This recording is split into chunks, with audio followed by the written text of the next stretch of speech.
Hello, everybody, and welcome to Roll with Advantage. Welcome got my hat on. to the. What do you mean? What are you talking about? Welcome to the Tales of Evrand session title, The Elder Brain. Wonder what we're going to be doing. Let's go ahead and roll the intro and dive in.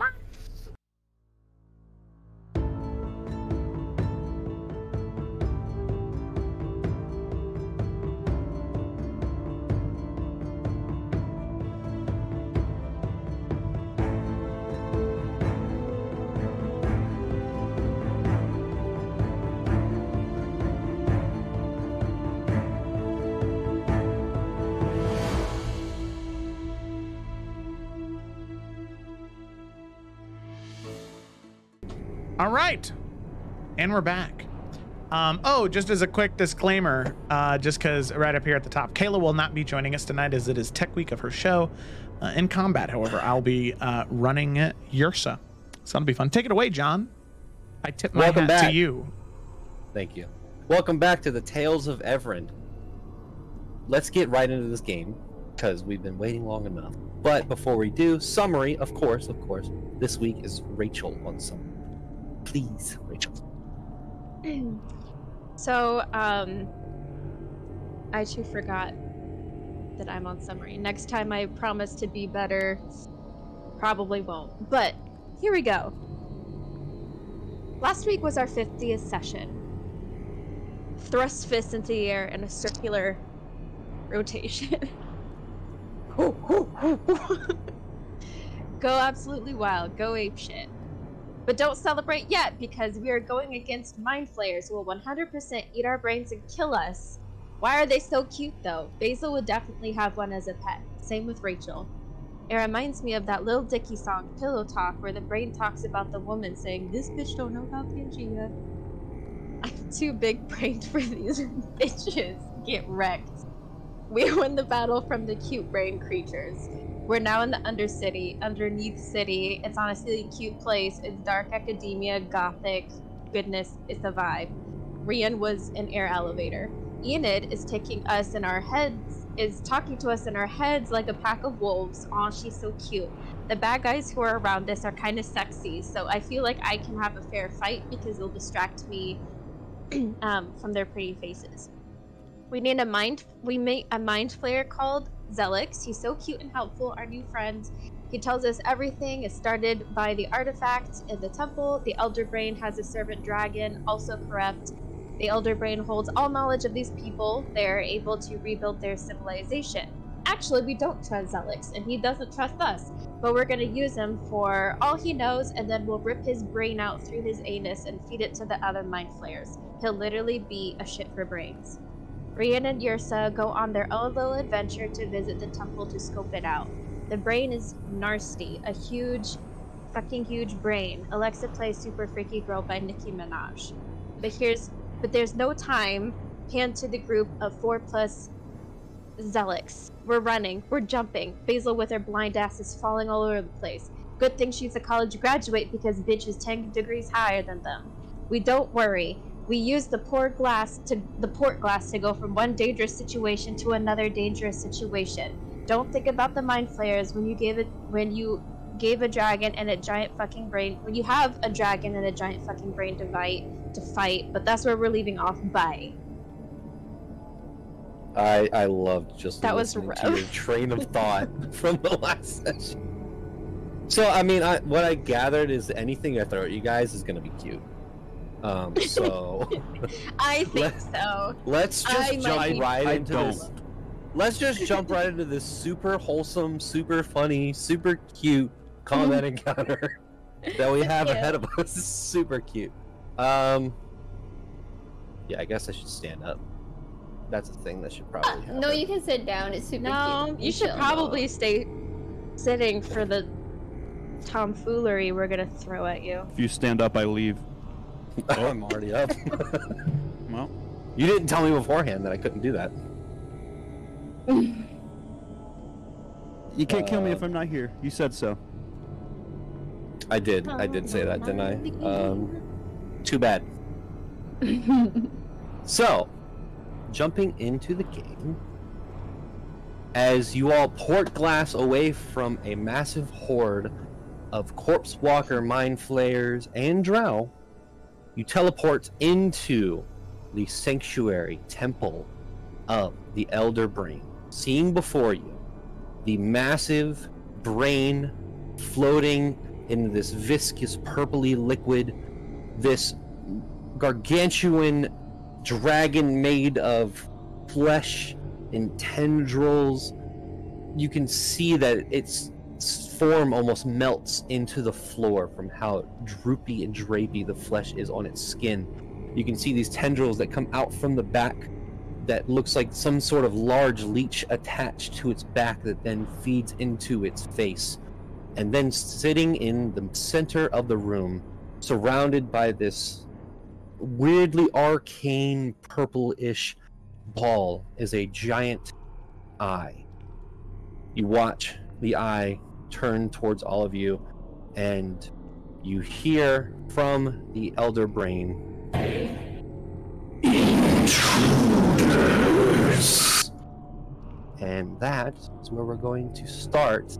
And I need everyone to roll initiative. Nice.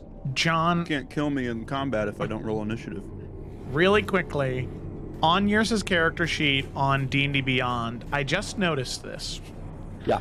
But could you please attune to the staff of the Realm Weaver? Because right now she's not receiving her +2 bonus to her spell save DC or spell attack bonus.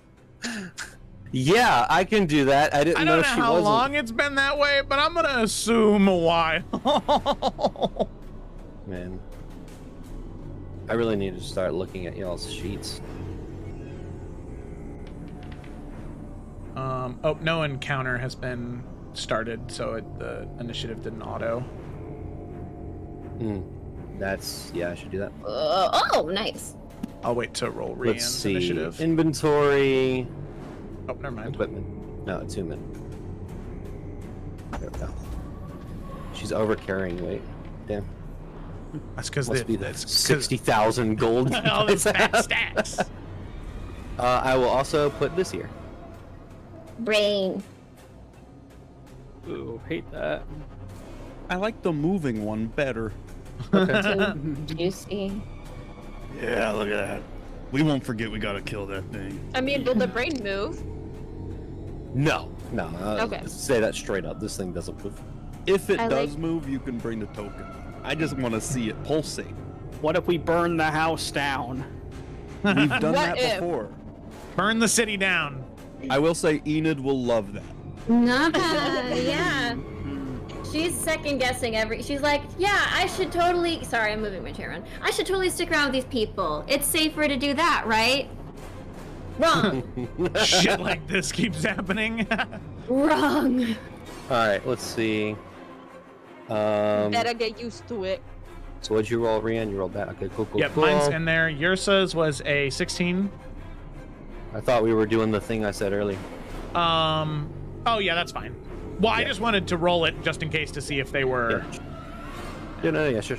So just Joe and I were talking earlier. If someone is not here for a session, but someone's playing their character, either they will start two. If someone's rolling for them and playing their character, they'll either start at the very end of the turn order or two away from wherever the person rolls if they're too close to the end. So yours will just be last because she is not here currently. Nice. So let's see, Umbra, Rian. I need Jack. 19. Okay. I need Gideon. 26. Ooh. God damn, Gideon really wants to do some shit. I love alert, dude.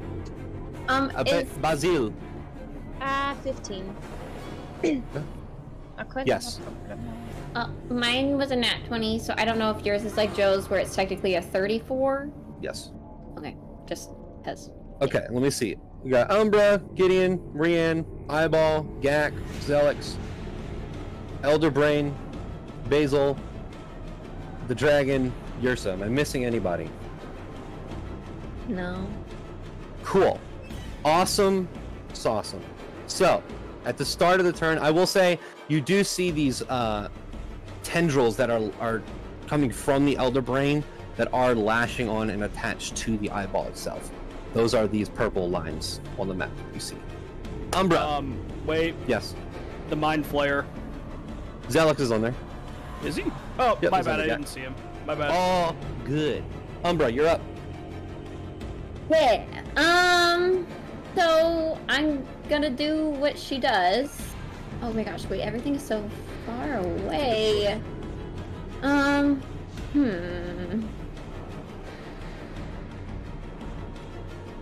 Okay, is this like... So where's the door that Zelix needs to close everything? Is it right here? Yeah, so there is a... I can show you. There's a giant archway right here. Okay. That leads out. Okay. And does... So the parts that look darker on the screen, is it like actually darkness or just the floor coloring? Okay. Nope. Okay. I think she will go... Why can't I... Oh, game is paused. Thank you. Because I guess, are we aiming for the dragon first? Are we all kind of in agreement that the dragon's gotta go ASAP? I mean, we could go all these things maybe. are bad. Okay.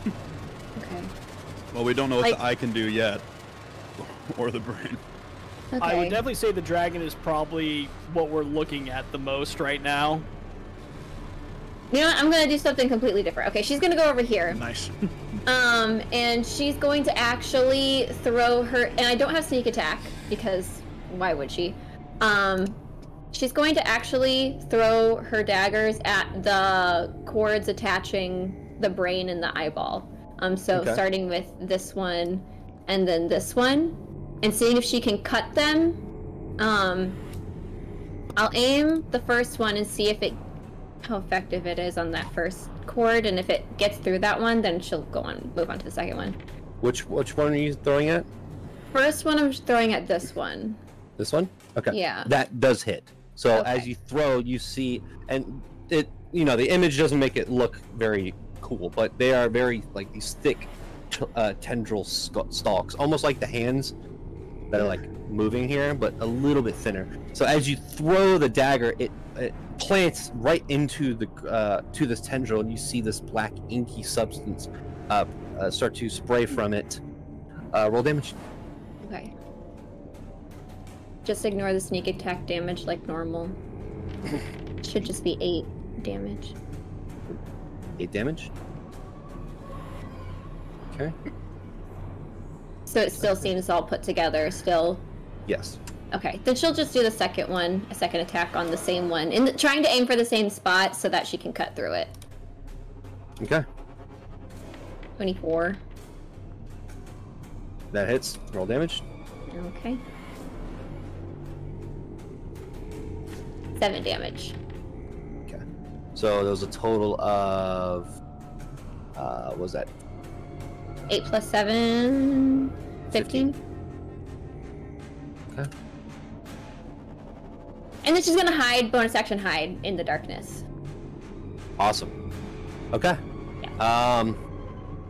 So you are hidden. Okay. Is that your turn? Yeah. I never Done. began combat. Ha ha ha. Gideon, you're up. Womp womp. Alright, Gideon's gonna move 30 feet this way. Alright, and he's gonna rub his hands for a second. Let's make this more of a fair fight. And he's going to cast Summon Draconic Spirit. Do you want to narrate what that looks like, John? I want you to narrate what that looks like as I create the token, because I forgot to. Man, I asked you to do one thing. I know. I suck. Okay, I'll milk this a little bit then. Yeah. But yeah, so Gideon reaches into his bag and he pulls out this, what appears to be this kind of like really nice ornate glass shard that has just kind of like the outline of a dragon like carved into it. And as he pushes it forward and starts, chanting some arcane phrases, just his hand begins to glow, which causes the light and the shape of the dragon to, come out like a kind of like a flashlight. And it's going to summon right in front of the other dragon. but right where the light stops, it turns into just like this like black portal as this very like, it's a large creature, so this rather large, not in comparison to the one we're fighting, but this large just like purple, almost ethereal looking dragon just kind of claws its way out and just roars at the other one as the portal closes behind it. Where did you summon it again? It's gonna be right in front of this guy. Okay, cool. I am gonna do one more thing. How much health does it have? It has... Sorry, new spell, who dis? It has 60 HP. 60 HP. Cool. Oh, that's 603, 60. You wanna, I mean... No, that's okay. Okay, so it should go covered over by anyone. Boom. Good. Alright, and then I'm going to choose gem typing and psychic, which I'll go over what that does later. Okay. For Gideon's bonus action, he's gonna meta magic, do a quicken spell, and he's gonna launch a firebolt at the dragon. Awesome. Go ahead and cast and attack. Sorry, I lied. He's gonna Ray of Frost. Okay. 22. That hits. Roll damage. 10 points of damage. 10 points of damage. Nice. And its speed is reduced by 10 feet. Yes. Okay. Alright, so dragon goes immediately after me. Nope. Is that your turn?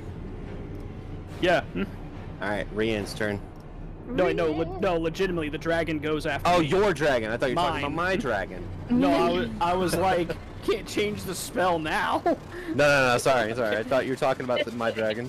Yeah, like, yeah. So anyways, it's going to unleash 2 rend attacks, which is it's just my spell attack modifier, so I'll roll that twice. Okay. Oh, and actually I lied. Can it be one more square back, because it has a reach of 10 feet? Sorry, thank you. I lost my spot. I'm just gonna roll Ray of Frost again just for the to hit. Okay. Okay, so that's a 27 for the second attack. 23. Yeah, they both hit. Roll damage. Okay, so that's... Alright, so that's one... It's not a ton of damage, it's 1d6 plus 9 each, so I'll just do 2d6 plus 18. Okay. Dope.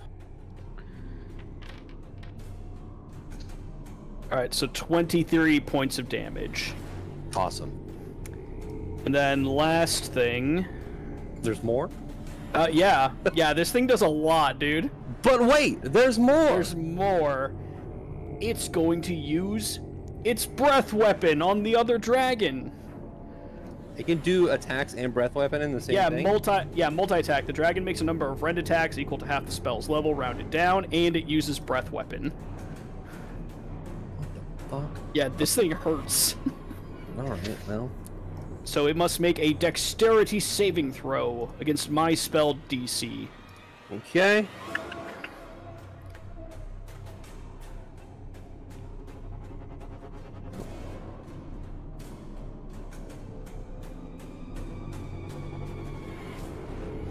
$20 total. That'll be a pass, but it'll take half this damage. Hell yeah. And it's psychic if that makes a difference. It's a psychic breath weapon. Oh, no way! Alright, well, so 5 points of damage. Okay, so as this draconic spirit slashes and then uses its breath weapon, you see the slashes leave imprints in the body. Because the body is so gelatinous, you see it almost kind of just take shape again. It doesn't look like it's healing, it just looks like its skin is just moving downward, closing. But as it does this psychic breath weapon, this dragon looks in your dragon's direction. It's immune to psychic damage. Well, fuck me. Alright, well, pros and cons. Alright. I mean, these are brain people, so you know. Well, yeah, there is a reason I picked psychic damage. We'll get to that later. All right. That will be it for Dragon's turn. Awesome. Rian, you're up. Alrighty, let's get to it here. Rian is going to move 30 feet here. And he's going to be the type of fighter that is going to use his bow right now. as that seems like a good idea. At least Rian actually uses it. In the PvP, he used it quite a bit.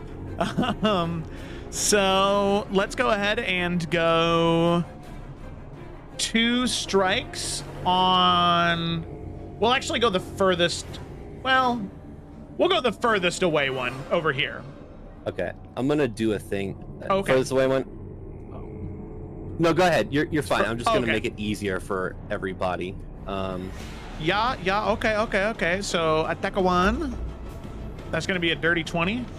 Little filthy 20 there. That'll hit. For 11 points of piercing damage. Okay. 1 second. What do you mean helpful? They're all 1. Okay, I see. Clever. Okay, Yeah. Second attack. It's gonna be a 10. That will miss. No. All right, so you're attacking 1. You did Yep. how much damage? I'm sorry. 11 points of piercing. Okay. And then to 6.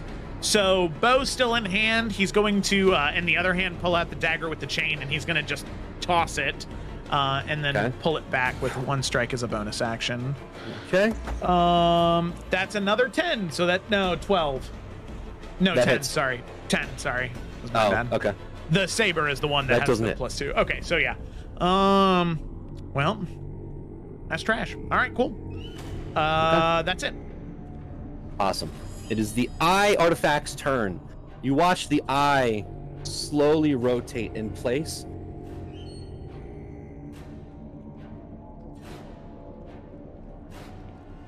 Okay. And you see the eye glow a bright purple.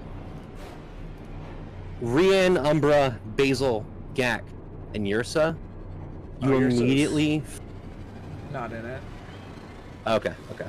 Rian, Umbra, Basil, and Gak, you immediately feel all of your magical abilities and magical items stop working.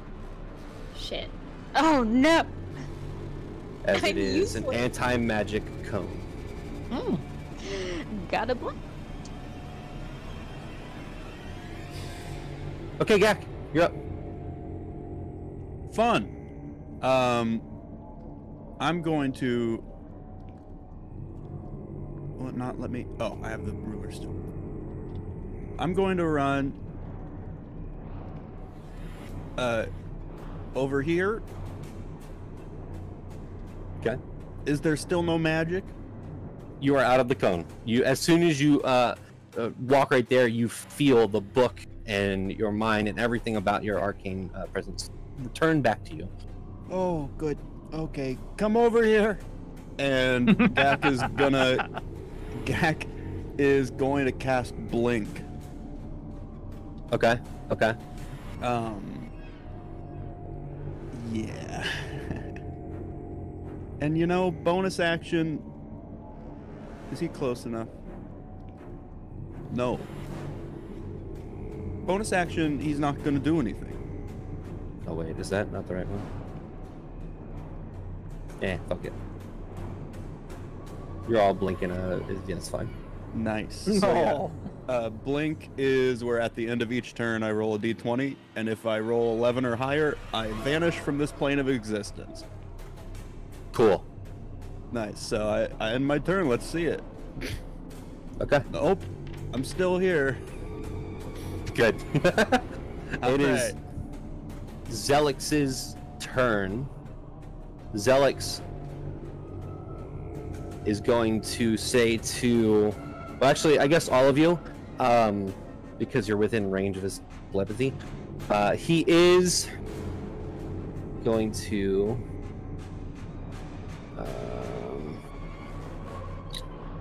he's gonna dash action over here. But as he does that, he says, "You must remove the tendrils from the artifact." As he continues to run over, 3 object interaction. It's still on. It's still on. You were so casual, just talking. You must Jesus. disconnect. All right, so he's gonna run. He's gonna run over. Sorry, that's really funny. oh my god. So he runs over as he says that, and you watch him place his hand within the wall. You hear a mechanism start to move, and immediately Gak literally I'm gonna place you right here because it's not fair. This whole section right here, where is it? Right here is the door. So right behind you, immediately you just hear this door unlatch, and you see dust kick up from behind you, and you hear Zelek say, "That will only buy us some time. Hurry!" all right, that is his turn. It's not still on, is it? No, it's not on. Okay. It is the Elder Brain's turn. No. Yes. What is the Elder Brain gonna do? Pass.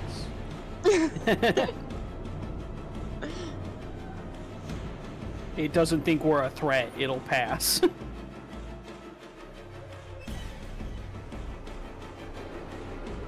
Whatever it is, I'm sure it'll be big brain.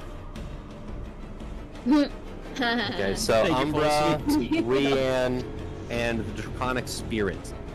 Everyone else is out of range. Let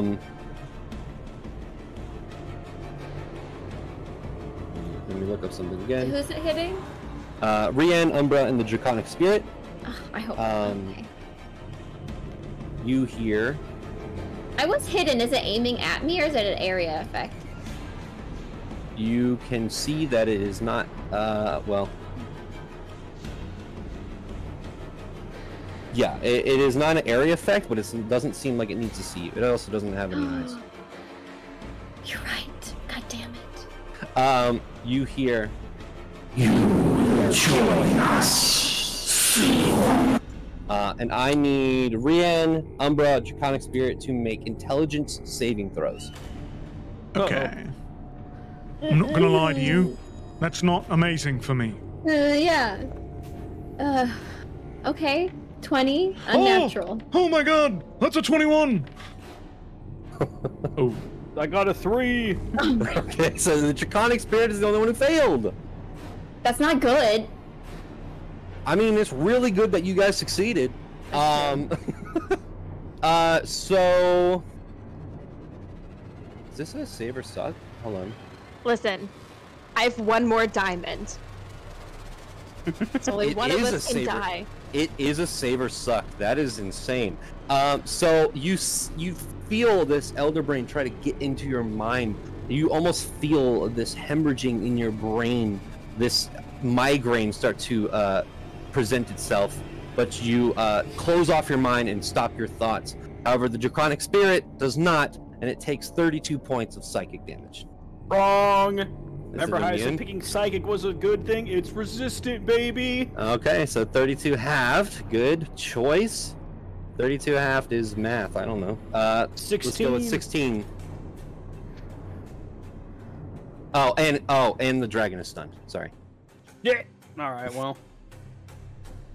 That's the bad part. How long is it stunned for? I'll tell you in a second. Once I figure out how to do everything. What? Really? Ah, here it is.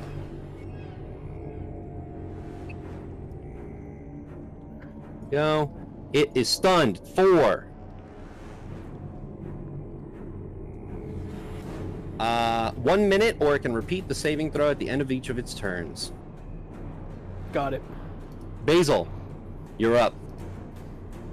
Haha. I'm gonna sit. Doing yard work. That's what I was thinking, Ryan. Okay, so what I shall do is I'm going to move first.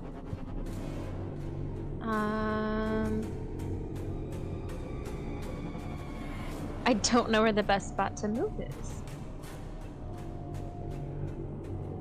You gotta stars choose. would probably be out of the anti-magic field. Yes, I'm gonna hide behind Gideon. Bye, Can you move 35 feet in a turn?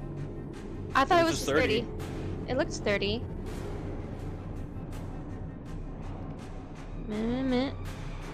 Where was I? You're right here, I think. It's okay. Don't worry about it. I can move a spot down if you'd like me to, John. No, it's fine. It's Okay. I am going to cast. Where is it? Spiritual weapon on the eye. Ooh, okay. 1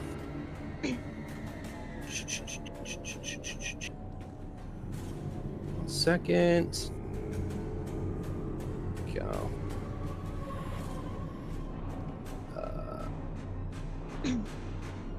That's not it.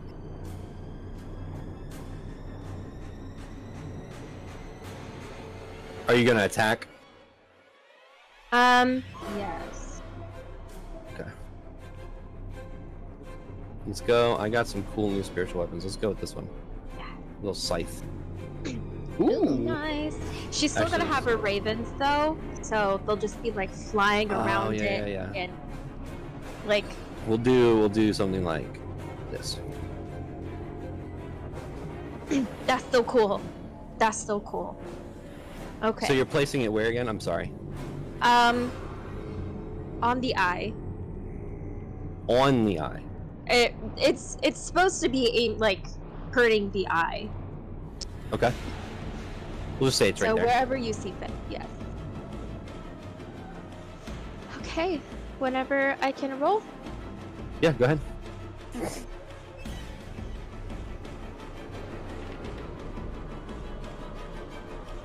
Why is it? You have to roll to attack. I know it. Come on.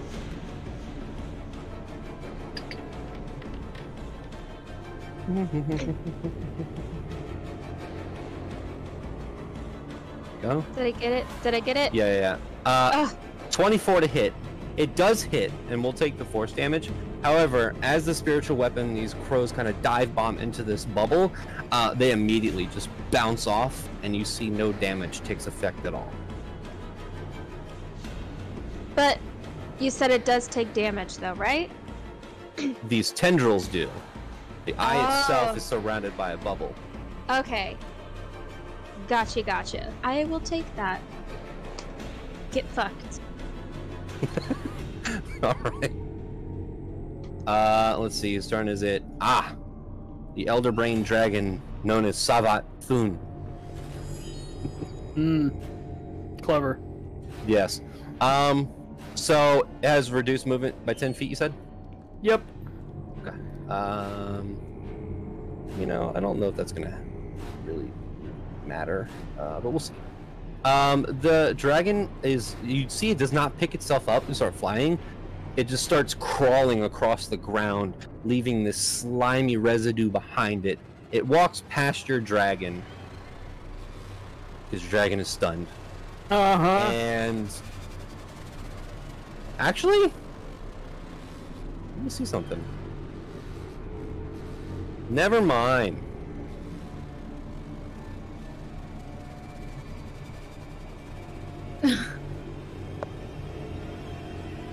You watch as this thing, this dragon, starts to almost start to choke. It starts to, you see its throat start to bulge, almost like a cat trying to get up a fur ball. And you watch its cheeks expand, its throat expand. It lunges upward and opens its mouth, and inside is another mouth that extends and shoots out this briny, vomity, cone of tadpoles in this entire space. I need all of you to make Constitution saving throws. Well, that's just delightful. And I'll go down the list. Nice, good job. Oh, yes. Oh, be proud of it, Caleb. So I'll go down the list. Rian. 30. 30? Yeah. Yeah, that succeeds. 19 plus 11, baby. You do take half. 142 points of damage will be. Yeah. You take 26 points. Woo. Okay. Jesus Christ. Of psychic damage. As it doesn't seem like the breath is what does the damage. These tadpoles attach to your body and start biting you all over. You start whacking them away as each bite is a small point of damage, but there's thousands of them being released. Umbra. 16. That is a failure. You take 55 points of psychic damage. Okay. Yursa.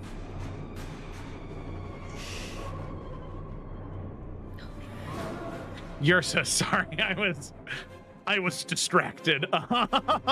Yursa is going to do a 22 Constitution saving throw. That is just enough. Woo! 26 points of psychic damage.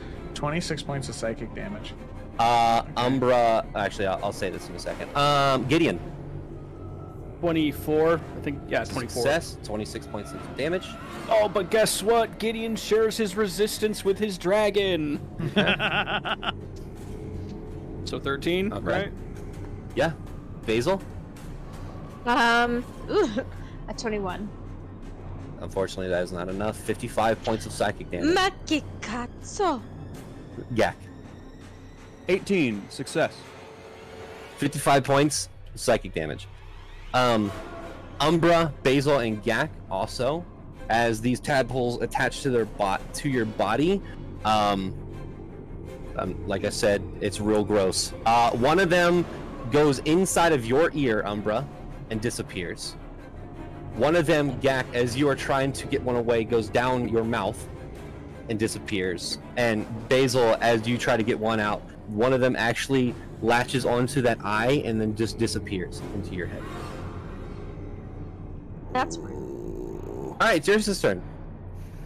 Yeah, sure. Yursa is going to use a 4th level spell slot, and she is going to cast Wall of Fire.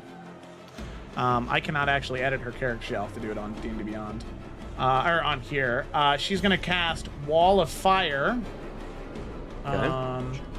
And Wall of Fire is going to be built. Let me double check the metrics on Wall of Fire. 60 feet long, 20 feet high, 1 foot thick. She is going to put that Wall of Fire right. Boop. Let me do this. Boop. Configure default. She's gonna put that Wall of Fire. Not there. She's gonna do it right there. Okay, 60 feet long. How wide? Sorry, I was also gonna put that there. Oh, that's funny. It does that. Oh, did you make one? Sweet. Yeah, I did. Dope. Yeah. I was trying to make one. No, yeah, it is not very wide at all. Wall of Fire. It is 1 foot thick. Okay. So all of the tendrils need to make dexterity saving throws. Okay. Let's see what this one looks like. And they'll they'll continue to take 5d8 damage. Since they can't move out of the way. Woo, Which way are you placing the fire going? I'm gonna place it facing towards the brain. That way? Towards the brain. Yeah. Okay. Because the dragon's on top of it anyway, so the dragon will take the damage regardless. All right. If you could delete that. Actually, did I do it? Nice. Okay, cool. Okay, so you said that these things need to make a what saving throw? Dexterity. Oh. Okay. 2 1s? Lame. What's Come the on, DC? your son. 19. Yeah, there's no way. Okay. They all fail. So they all take 20 points of fire damage. Okay. That is good to know. Do the tendrils belong to the brain or to the artifact? It looks like they belong to the brain. Oh, okay. Well, at the end of the brain's next turn, they'll take another 5d8 fire damage. Okay. I will say that number 1 and number 6 look very burnt, destroyed, and almost breakable. Okay. You do also, as this happens, those 20 points of damage per thing. Yeah. Okay. Oh, also the dragon would need to make a saving throw. Okay. Saving throw. 19 Dexterity DC. saving throw. Well, I have to roll a 19. Nope, that's a fail. It takes 20, right? 20, yep. Okay. Poopy. Sorry it's taking me so long every round. I have to so much shit. You do feel this rumbling in the ground, and you hear this brain let out this horrible bassy groan as it takes this damage. Those are our closest. Gideon, what's your passive perception, Gideon? Gideon's is 16. Basil? I'm sorry, what? What's your passive perception? It is 19. No, sorry. Passive perception. Yeah, 19. Okay. So Yours all of is you would 19 see. too. Okay. Just these 3 up top here. Okay. You look over and see Zelix, who removes his hand, turns around and sees the wall of fire happen, and then hears the brain make that noise. It's not Zelix's turn yet, but there is a look of surprise and fear from just the facial expression you can tell after the brain Well. takes damage. Umbra, you're up. You're muted. Zelik told us to hit the tentacles, so, but whatever. Okay. So 6 and 1 were the tentacles you said that were the weakest, right? Mm-hmm. Okay, so she's gonna, and if they have been able to detect, and I don't know who all was able to detect her, if it was like the brain or whatnot, so is she technically not hidden then? It feels like, at least to the brain, you are not hidden. Okay, no to matter the where you brain, go. but to the dragon and... The dragon looks like it's relying on sight. Okay, and what, in the eyeball too, roughly? Or would I not know yet? You wouldn't know yet. Okay. So I probably wouldn't get sneak attack on the tentacles, right? Correct. Well, let me make a roll for the brain. It just got hit by some fire, so it might be disoriented. Okay. Because it would be real dumb if you couldn't hide this whole fight, and I understand that. So I'm gonna roll. I mean, it's okay if that's how it is. There's a big wall of fire right in front of it too. Yeah, That's probably distracted with. Let's see. But does it have eyes? No, it's Okay, like what's your? I sensing need you. her So roll a thought. stealth check. I don't know. If Using the brain's intelligence modifier for this roll because it's trying to detect thoughts, trying to detect Okay. people's minds. Okay. 30. Yeah, no, the brain rolled 14. So you feel this ever-watching presence, this almost link into your mind subside as the fire erupts and this brain lets out this noise. So you have an opening now to get your sneak attack. Okay, cool. But all of them have taken at least 20 damage, but 6 and 1 look the weakest. So I think she's going to sneak attack on 5 and then get her other attack on 6. Okay. Dope. Okay. So the sneak attack, nat 20. Oh my god. Where am I? Okay. All Oh, Thank man. God, because she's gonna die hurt. in like one turn. That's gonna hurt. Roll damage. Holy shit. Full sneak attack damage. I don't even know. It just auto rolls for me, so I need to look at it. So your sneak attack is 5d6. Hold on, let's do this math. So Yeah. That's 5, 30. 30 plus your d6, so that's 36 plus your 4 plus your 26, so 66 points of damage. Is 5 gone at least? You throw the dagger Please. and you watch this a spot where it has been destroyed mostly. The daggers cuts through it like butter. You see the 2 tendrils snap away from each other, and 5 is gone. Nice. Sweet, Oh, sweet. that's 6. Oh wait, I Let me think get- technically she had to step out of the cone for that because she does have magical daggers. So, stepped out of the cone for that. And then she'll do her second attack on 6 to see if she can just get enough damage to pop that one as well. Press Control Z and that happened. I don't know. Oh my god, I'm not kidding, it's another natural 20. I can see it. I literally Let's can see fucking it. go, dude. But not see Rian. MVP. I took Rian's natural 20s Yeah. though. I want him That's to have okay. one. I'm not. So I'm not mad. there's no sneak attack. Hurt There's is no sneak hurt. attack. There's no sneak attack, so it's 10 plus your damage. So roll Yeah. plus What do 10, 20 damage. Damn.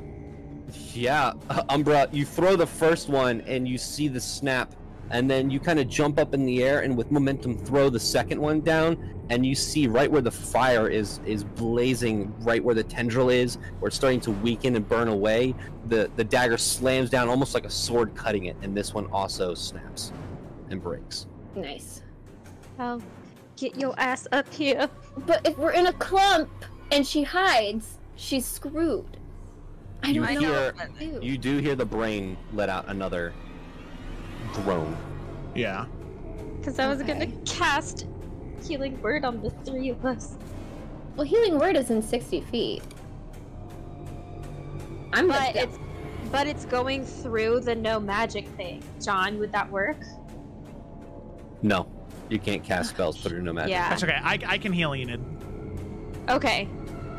Okay. She's going to then. I guess she can go. She wants to make sure Rian can see her, so she'll just go a little further this way. And whenever Rian's ready to heal her, she's gonna bonus action hide just so that she's out of the range of at least the dragon. Roll a And we'll go stealth little check. further. Okay. Isn't your second attack your bonus action? No, actually, I don't think so. Oh shit. I think she has Not two with attacks this now. class, yeah. Oh, the soul knife's sick. Yeah, because I could technically do 3 attacks if I bonus actioned, but Oh, nice. yeah. So I'm going to stealth. Where the fuck did it go? Okay.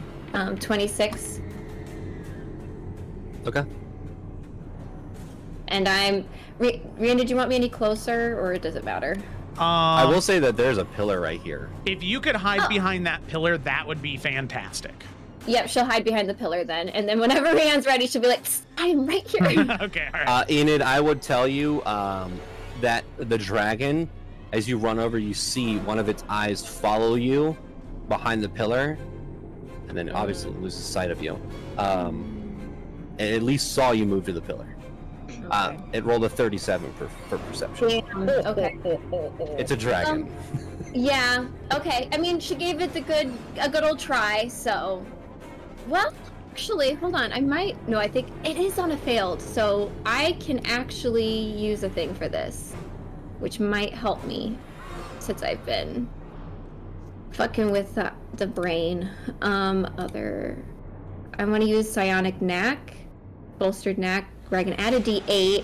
But how much did he roll? 37? 37, it won't be enough. Okay, it wouldn't matter. Okay. Yeah. Never mind. Okay. That's Gideon, it. you're up. Oh boy.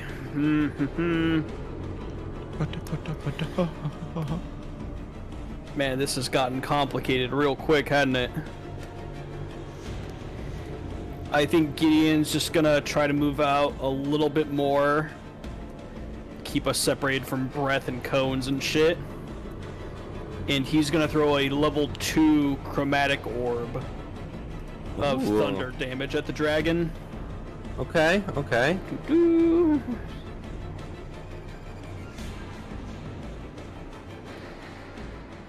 Fuck. 18. That hits. Oh, whew. I did not think it would. Alright, so then... Oh, that sucked. 11 points of damage. As you throw this chromatic orb, this is the first time you're casting it, right? No, I've done Chromatic Orb a bunch of times. Is this the first time you're using lightning? Thunder, but yeah. Okay, that's why. So as you throw it, it kind of moves slowly through the air, and as it just hits, there's this booming energy as it hits the dragon. You watch its flesh kind of like smacking jelly, just and then just stops. It does take damage though. That's good. Full damage. All right, is that your turn? And then, yep, that's gonna be that. And then dragon, just gonna roll for the see if stun ends. I'm guessing 12 is still not high enough. No. I didn't think so. All right, that's it. All right, Rian, you're up. Okay, so what I will do as Rian is he's going to run here 10 feet. He is then going to lay on hands Enid for 25 points. So you recover 25 HP, leaving... I want to leave him 5 just in case anybody goes down, so he has a just sort of like a, hey, get up. He has like a jump start. Yeah. And then he is going to run the rest of his 20 feet into the thick of it. Into the thick of it. He's going to use his bonus action to activate the Might of the Okunai. So the runes on his blade begin to glow, and we're going to say it's wind because everything else here is gross. So the stagnant wind in the area just begins to coalesce around his blade, extending the blade by an additional 5 feet. 15-foot reach, baby. Let me mark off one of those uses real quick. But then you might say, but Joe, your action economy, you can't do anything else. And I'd say you're wrong because I have an action surge that I'm going to burn right now. Where the fuck is it? I have too many features. God, can I be a lower level, please? Okay. So then I'm gonna make 1 attack against 4 with the Sib. God, fucking that's 12. This is the third 2 I rolled. Oh my god. That's just a hit. Okay, that's good. They're immovable tentacles. I know, right? So then that will be, let me roll. I've got a little bit more damage to roll here, dude. Sorry. Might of the Okunai, an extra d6. So that will be 18 points of damage on that one. Okay. Is it still up? Yep. Oh my god. Beefy boys. I'm gonna roll again. Yeah. That's much better. 23. Yep, roll damage. That. And then 12 points of damage, and then with the Might of the Okunai, 2. Just as a precautionary measure, I'm going to use a first level spell slot to smite also. So I'm just going to tell you not to do that. Okay, it had that's 12 fine. hit points. Oh, hey. So as you slice down the first time, you see like chopping wood. It leaves a gash into it. You see your opportunity and come down again, slicing it, snapping it in half. It disappears.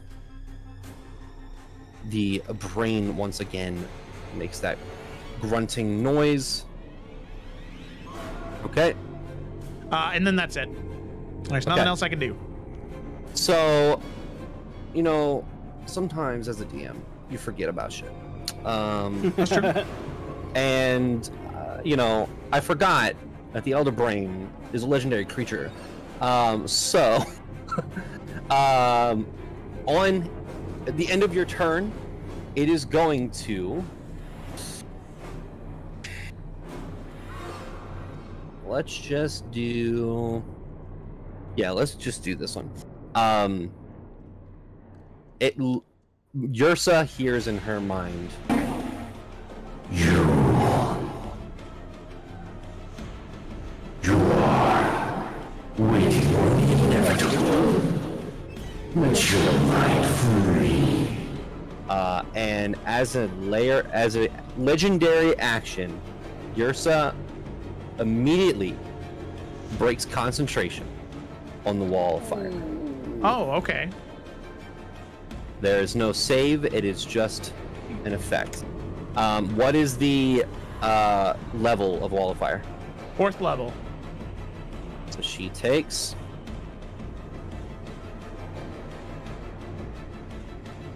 11 points of psychic damage from this link being broken. Okay. That does, however, use 2 of its legendary actions, so pretty big thing. Okay, so with that, it is now the Eye's turn. Let's see.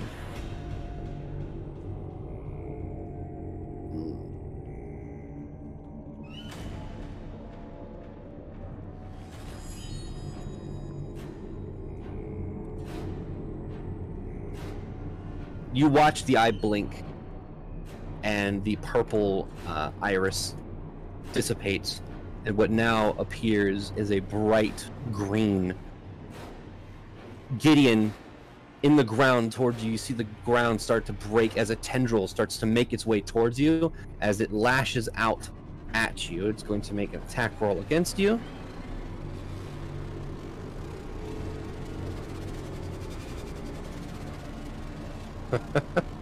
And roll a natural 1 as this tendril erupts from the ground and tries to wrap around your throat. You duck out of the way, and it attaches around the column beside you. It pulls, and you hear the column beside you crack under the pressure as the tendril releases, and it retreats back to the eyeball. Jesus. You see these fungal spores, this kind of dust left behind. Not the same looking tendrils as the Elder Brain. It looked more plant-like. It is now, because again, oh my, what did I just do? There we go. Because I sometimes forget things, I am going to do a thing. Where'd it go?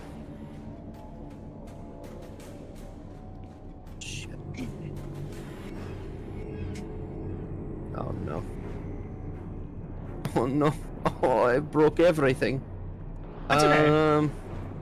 We win. Does everyone remember when the Elder Brain went? Right. Right after Zelix, wasn't it? Wasn't it right before Basil? I think so, yeah. I don't remember. Yeah, we'll go with that. I need to make a... If it could go after me, Yeah? that would be great. That would be great. If it could go away.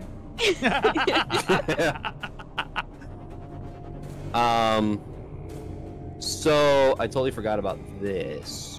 You're in the Elder Brain's lair. So You all die. Please don't. there is a lair action. I'm hanging on by a thread. In fact, I think 3 people are hanging on by a thread right now. Yeah. You're hanging on.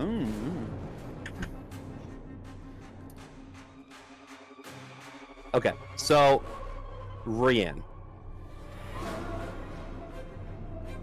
you feel this anchor try to catch hold of your mind. I need you to make a charisma saving throw. Okay.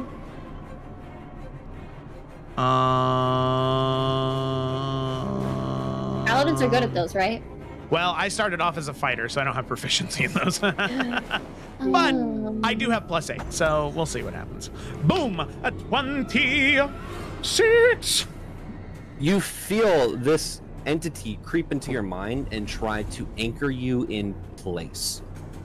Again, taking Zelix's advice, you clear your mind of thoughts. You are not psionic anchored to the ground, and your speed is not reduced to 0. Oh, that's awesome. Kayla will be so happy to hear. I'm going to answer the phone real quick. Okay. Gak, you're up. Do you have to roll Nice. blur at the end or start? It's at the end. Mm. I'm gonna stand right behind Zelix. And Gak is going to cast. Oh man, I think just Storm Sphere. Just Storm Sphere. Where? It's a 20-foot. Is that radius? I think radius. Yeah. Yeah, 20-foot radius sphere. He is going to cast it. I'm trying to get the thingy. Radius is 40-foot diameter. Ah, shoot. How big is 40 feet? Damn, 40 feet is big. It's this. Well, okay. Actually, hold on. Let me put it out here. It's this. No, that's 40-foot radius, isn't it? 40 foot. Oh, wait.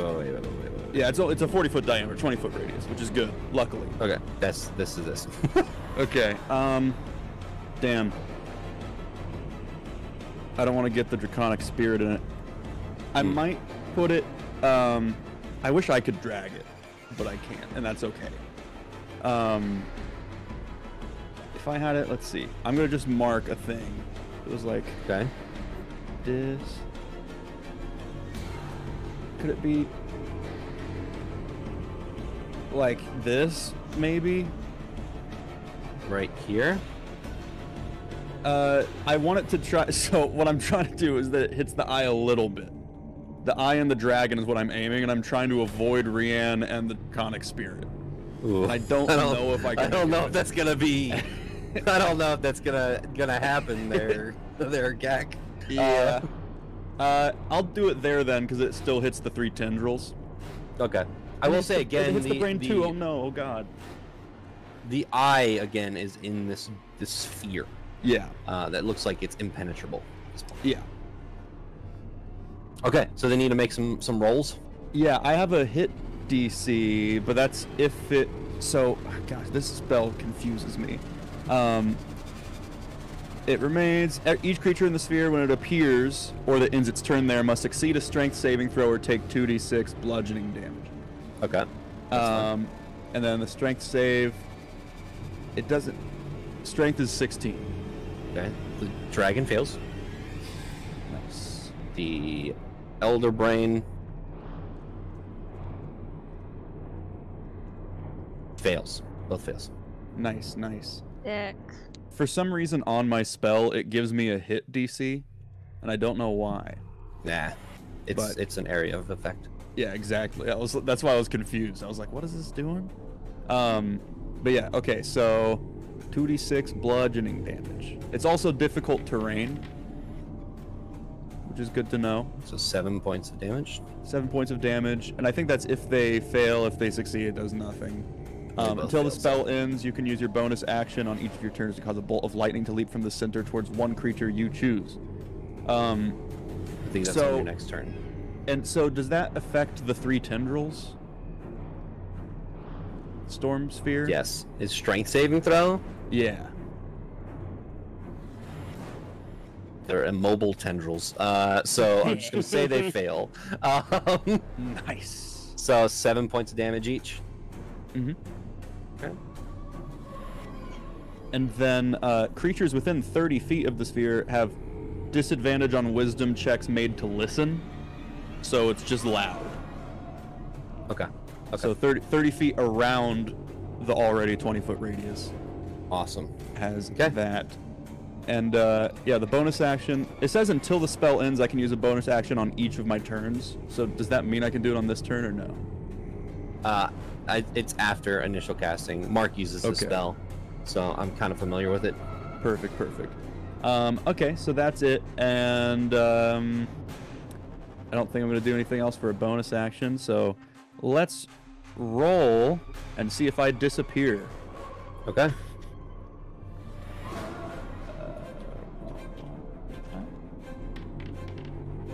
Hey. I disappear from this plane of existence. Bye. Amazing. I'm going to just do invisible on you. Okay. Is that your turn? Yes, it is.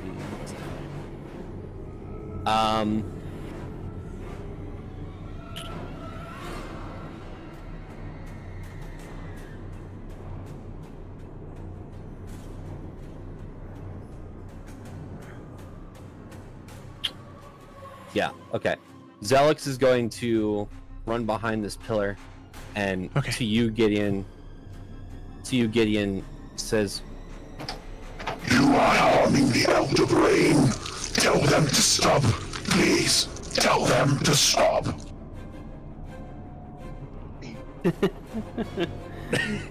That's his turn. It is Elder Brain's turn.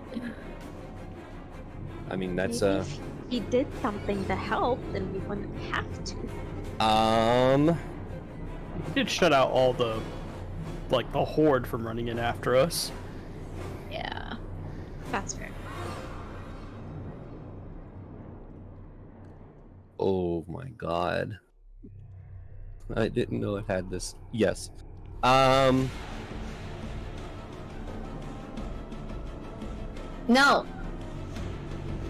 No. She's invisible, remember? Can't see her. Oh yeah, I totally forgot about that.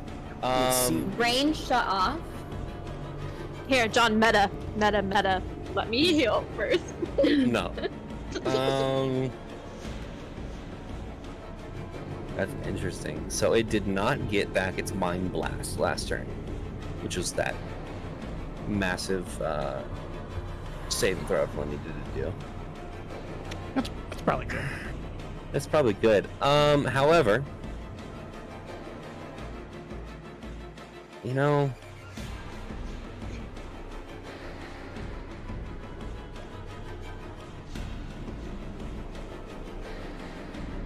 what? Yeah.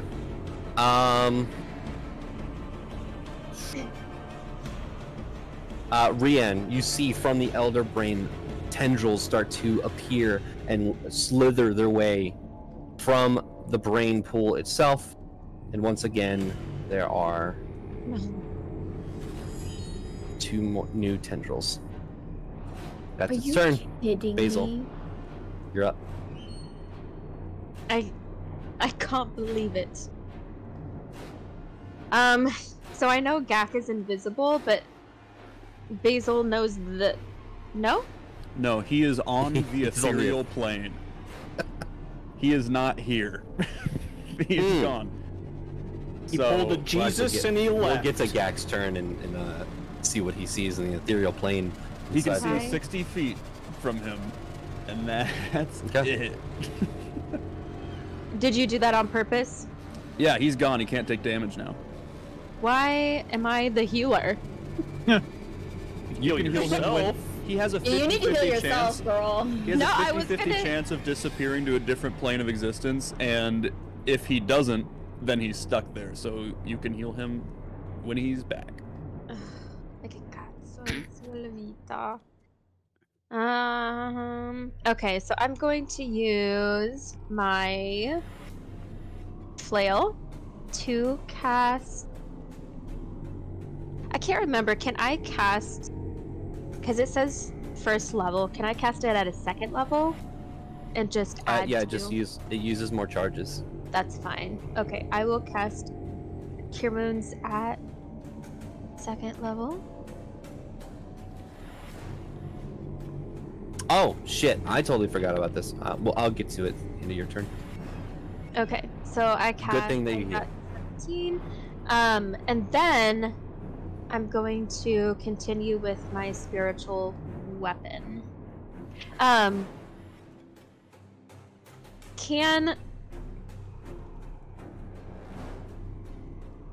don't know. So the brain, is it something that is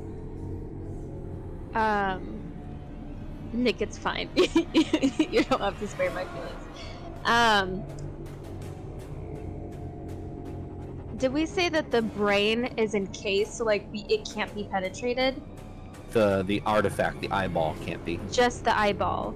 And I'm sorry for my walnut brain. Does the eyeball control? So it seems that the eyeball, from your conversations with Zelix, the eyeball is controlling the brain.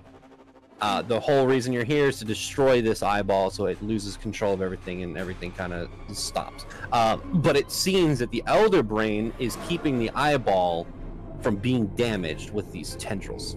Okay. Cool. So I will move no, not myself. I will move the spiritual weapon to number 2. Okay. Take a strike.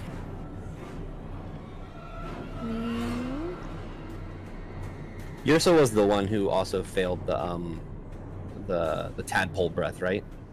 No, she succeeded. Who failed? It was Basil, Umbra, and who? Gak. Gak. Ooh, Gak. You know what? I forgot. And I'm not going to go back on it. But we'll see. So, your spiritual weapon heads over to number 2, this tendril, and takes a whack at it. 23 to hit, yeah, roll damage. Okay.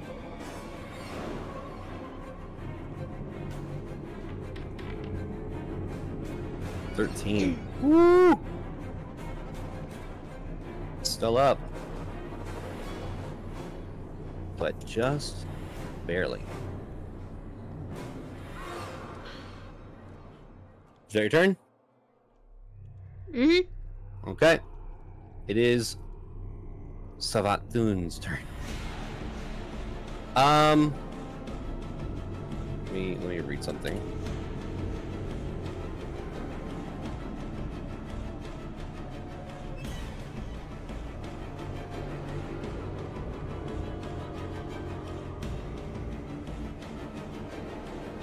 Okay, yeah. So this dragon is going to take some attacks against. What's wrong with my child?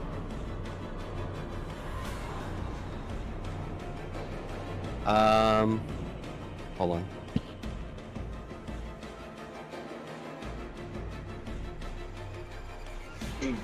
Bella. Bella.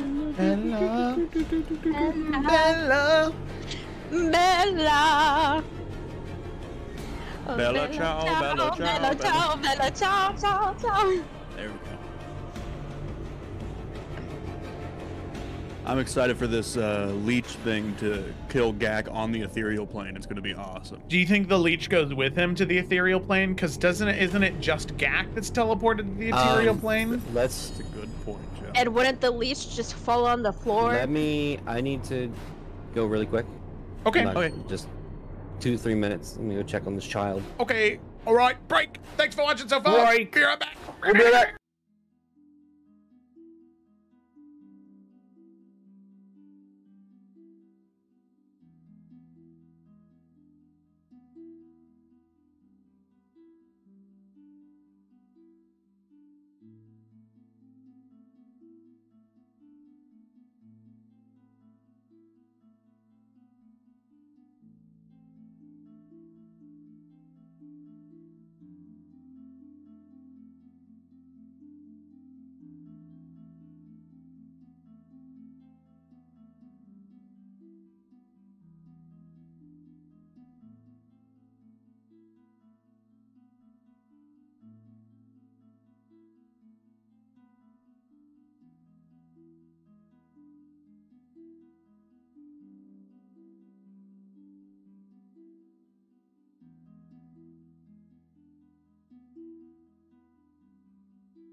Okay. Yeah, she just woke up and was like, I don't know where I am, so I had to go. Like, you're in your bed. I get that. That happens. Yeah. So, Let's go. it is Savatdoon's turn. You know, I'm just gonna... It didn't recharge its tadpole breath. That's amazing. It's pretty good. Instead, it is going to take a bite attack at your draconic spirit at advantage because it is stunned. Yep. Chop, chop.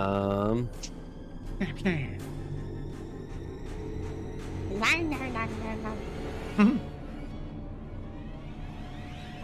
18 to hit. I actually think that's a miss. Hang on. Yeah, that's a miss. Wow, That's incredible. Amazing. that's pretty dope. A claw attack. 24. That'll hit. All right. So 10 points of slashing damage. I mean, Second you have claw attack? access to its HP, so are you taking that away? Because I can't. Oh shit! I didn't take anything away. Well, it Damn it. hasn't been hurt yet. That's right, because it didn't get hit by tadpole breath. Correct. I know what I'm doing. Okay. Just Making sure. second Narrating for the claw attack. audience. 29 to hit. That's gonna hit. Takes 14 points. And now it's going to take a tentacle attack as its tail wraps Jesus. around and swipes. Has 4 attacks? You're goddamn right it does. Jesus. 30 to hit. Yeah. 11 points of damage. Oh, wait. This is psychic damage. Hey! Resistance! I don't know why its tentacle would be psychic damage, but whatever. Whack! It hits it, does no damage. Weird. Well, it's resistant, not immune. Right. Thanks. Yeah, he's I welcome. forgot. You're immune, it's not. This dragon is going to move over here. Just slopping across the floor. Yep. Yours' turn. It ends its turn in the storm sphere. Yep. DC 16. 16 what? Strength. Okay.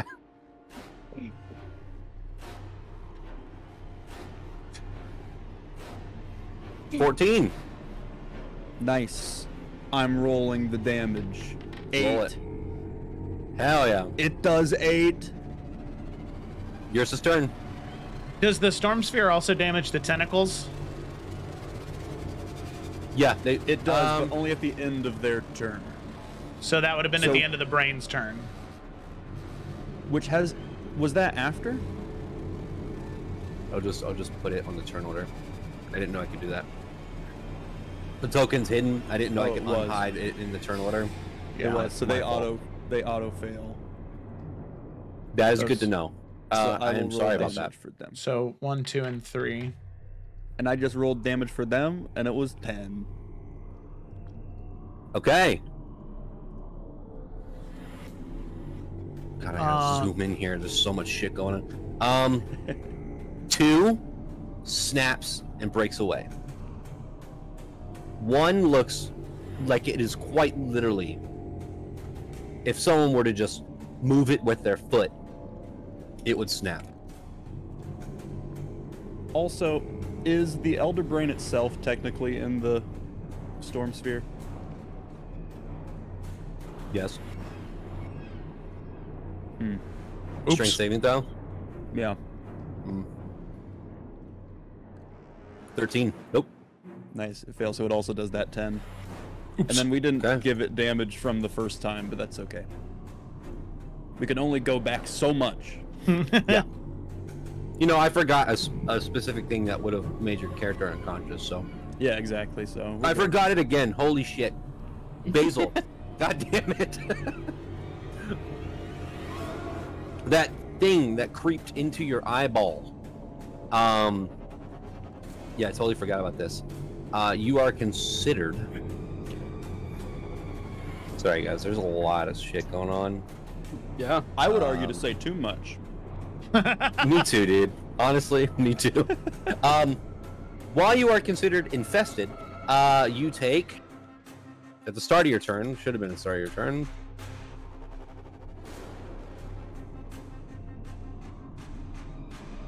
16 points of psychic damage. I will take that now.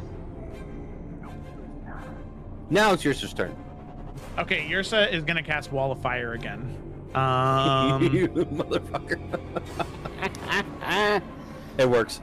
Just keep doing it. Yeah, don't worry. I got. It ain't broke. Yeah, well, I think most of these tendrils would be dead if they wouldn't have broken concentration on it the first time. So Wall of Fire. All of them need to make DC 19 Dex saving throws. Okay.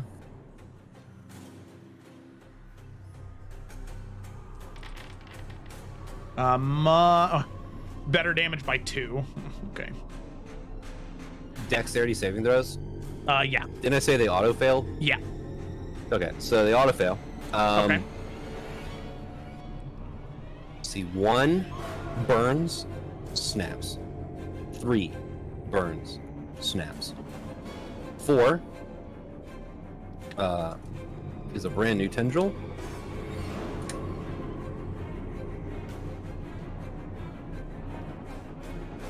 However, oh, and the dragon needs to make a dexterity saving throw.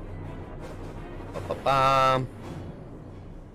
That's a fail. So 22 points of fire damage. Yep. Okay. Oh, shit. I killed my creature on accident. Yay! No.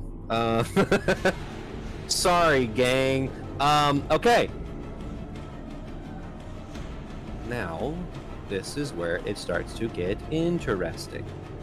Because as these snap away, leaving only 2 left, you see the connection with the eyeball, with the artifact of this forceful wall, keeping everything out, disappear. The artifact is now vulnerable.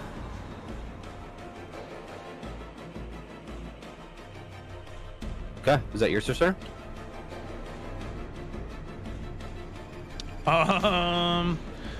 Does she have any bonus action? Does she have anything she can do as a bonus action? Can't she bonus action turn into an animal if she wanted to? Yeah, but I feel like casting spells right now is the better thing since there's not really anything for her to attack in animal form. Because right now she can do more damage with her spells than she can as like a bear or something. So she doesn't have the ability to cast as a creature yet? No, not until she's like 15th level. So that's it for you. So then, yeah. Okay, Umbra, it is your turn. At the top of your turn, now I remember these things. You are considered infested, and you take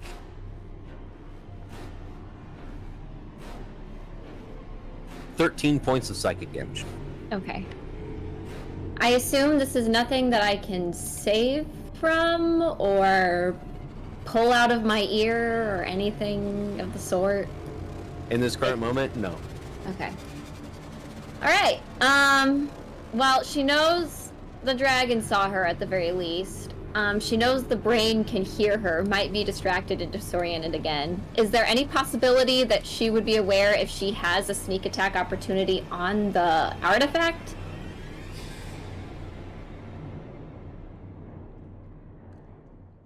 I didn't roll. Do you remember what your stealth check was? 30, yeah, I think. It was high. It was like 26, I think, actually. It wasn't as high as some others. It does not seem like the eyeball. See. Also... Yeah, it was 26. Yeah, you're hidden from the eyeball. Also, I'm an absolute moron. You can repeat the save for the infestation at the end of your turn. You have to succeed 3 times.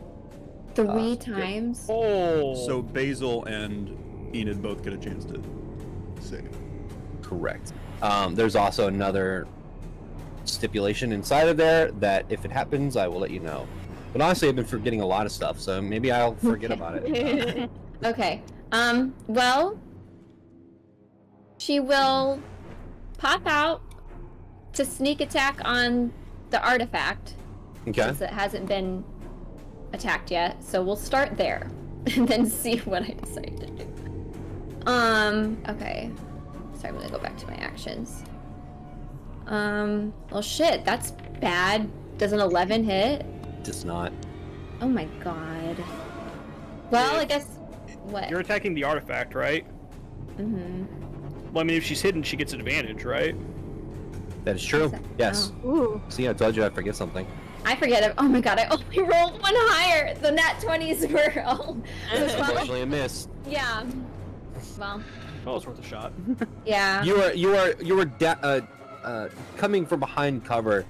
You didn't really know that the eyeball was vulnerable until you came around that corner and then immediately just threw your 2 daggers at it. She also got worms in her ears. You also got worms in your ears. It feels like something's crawling in your ears. It's awful. All right. Maybe for her. That was your first attack. What? Yeah, that was my first attack. I guess I'm trying to decide if she should attack the hordes again, or honestly, it might be better just to do my second attack on the brain or the artifact. So we'll just do that again. But this one hits a 20, I assume. That one hits. Roll damage. With no sneak. That's okay though. Well, don't you get the sneak because the first attack didn't hit? Oh no, it's because it was from hidden. Yeah. Yeah. Yeah, because you would have advantage. Well, no, Rian's not within 5 feet. No, yeah. So 10 points of damage. Yeah. As you throw the dagger and it hits in the side of the eyeball, because the eyeball is kind of looking towards like your side, like looking around. It didn't see you. As it hits, you see the eyeball quickly move around and look towards you, Enid. Yeah. I guess she could try and hide again, but that might not be the best idea. That's all I got. Yeah, we're gonna hide again. We're gonna hide back. We're gonna see if we can... I know it's like looking right at her, but maybe if she can like pretend like she's gonna go behind the pillar, but actually just hide into the darkness, so it thinks that she's behind the pillar, but she's actually roll a over stealth here. check, and then at the end of your turn, I need you to make a Constitution saving throw. Okay. For stealth, 20. Okay. And then my con save. And then did Basil make a con save already from the first time? That's a failure. No, go ahead and make one, Basil. And should Gak technically make a save too? I forgot entirely about Gak's thing. Damn. You won't have Alright. time to make one. Fail. There we go. All right. Let's see. I want to see, does the Elder Brain want to do a action at the end of your turn? I don't think it's come back to its turn yet, so... Nope, it can't. It doesn't have enough legendary actions. Alright, Gideon, you're up. Okay. Gideon's gonna move just like 10 feet over here, and he is going to cast... What is this thing called? He's gonna cast Melf's Minute Meteors.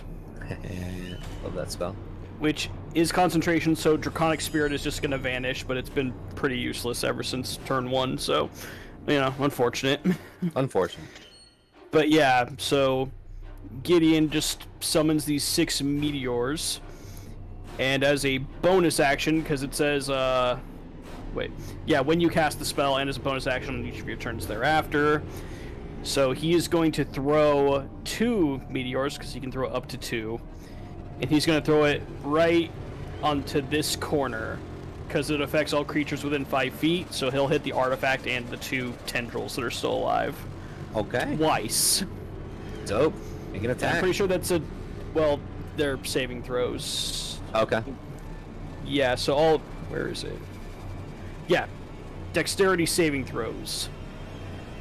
They're looking for an 18.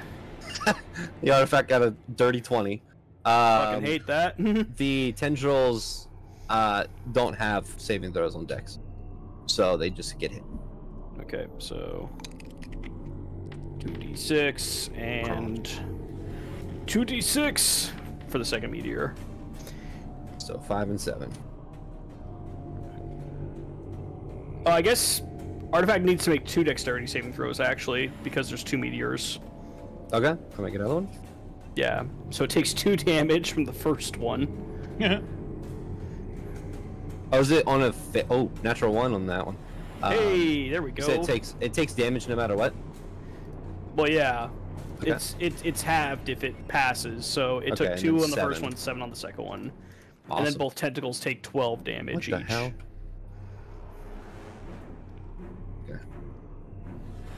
Okay. Let's see.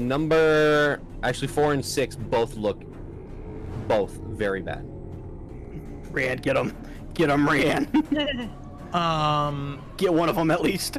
Well, I'm gonna have Rian focus the artifact because at the end of the brain's next turn, the tentacles take wall of fire damage anyway.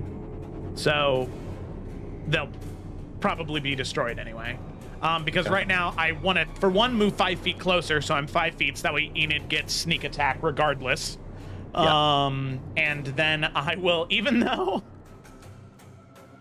Whatever, I won't say anything. So then he's gonna move there, even though he's in a really tight spot right now. He's gonna go ahead and make 3 attacks, action, bonus action.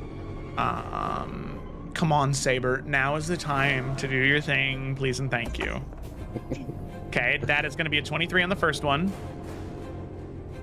Yeah, that hits. So that's gonna be 18. I'm gonna smite at first level. Okay. Let me mark that off. So plus Might of the Okunai, and then I'm also gonna activate a D4 from the Ring of Lightning, which is just 1 charge. Jesus Christ. So that's gonna be an additional 20 damage for 38. Okay. Second attack. 19. That hits. Okay. Damage. I'm once again gonna first level smite and activate the ring. Okay.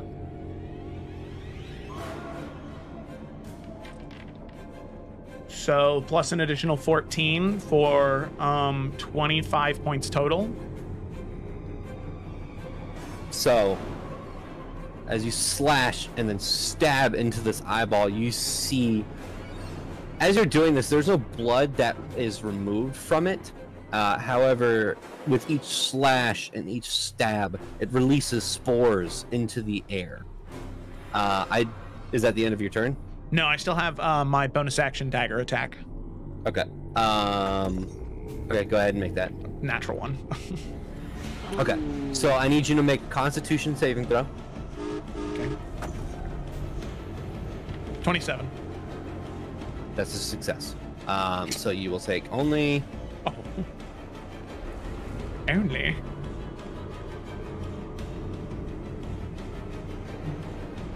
$704 points of damage. 6 poison damage. Oh, dude, nice. All right. Okay. Yep, that's everything I got. Okay. The artifact's turn.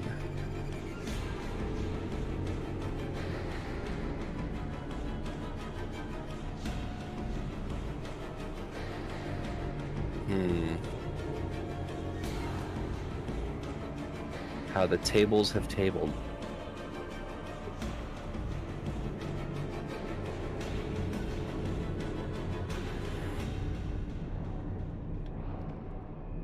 Yeah. So this eyeball that is very mostly destroyed. You can see that bits and pieces of it have fallen onto the ground. it looks towards you, Rian, and its eyeball opens, and there's this yellow hue. As I need you to make a charisma saving throw. Okay. Please. Christ. Dirty 20? That is not enough. What the fuck? Rian, you all see Rian's form kind of shift and pop out of existence as Rian, it casts banishment on you. Bye, bitch. It is now layer action's turn. With that, it is going to use this layer action to attach 3 new tendrils to the artifact. Sorry. 3? Yep. It was 2 last time.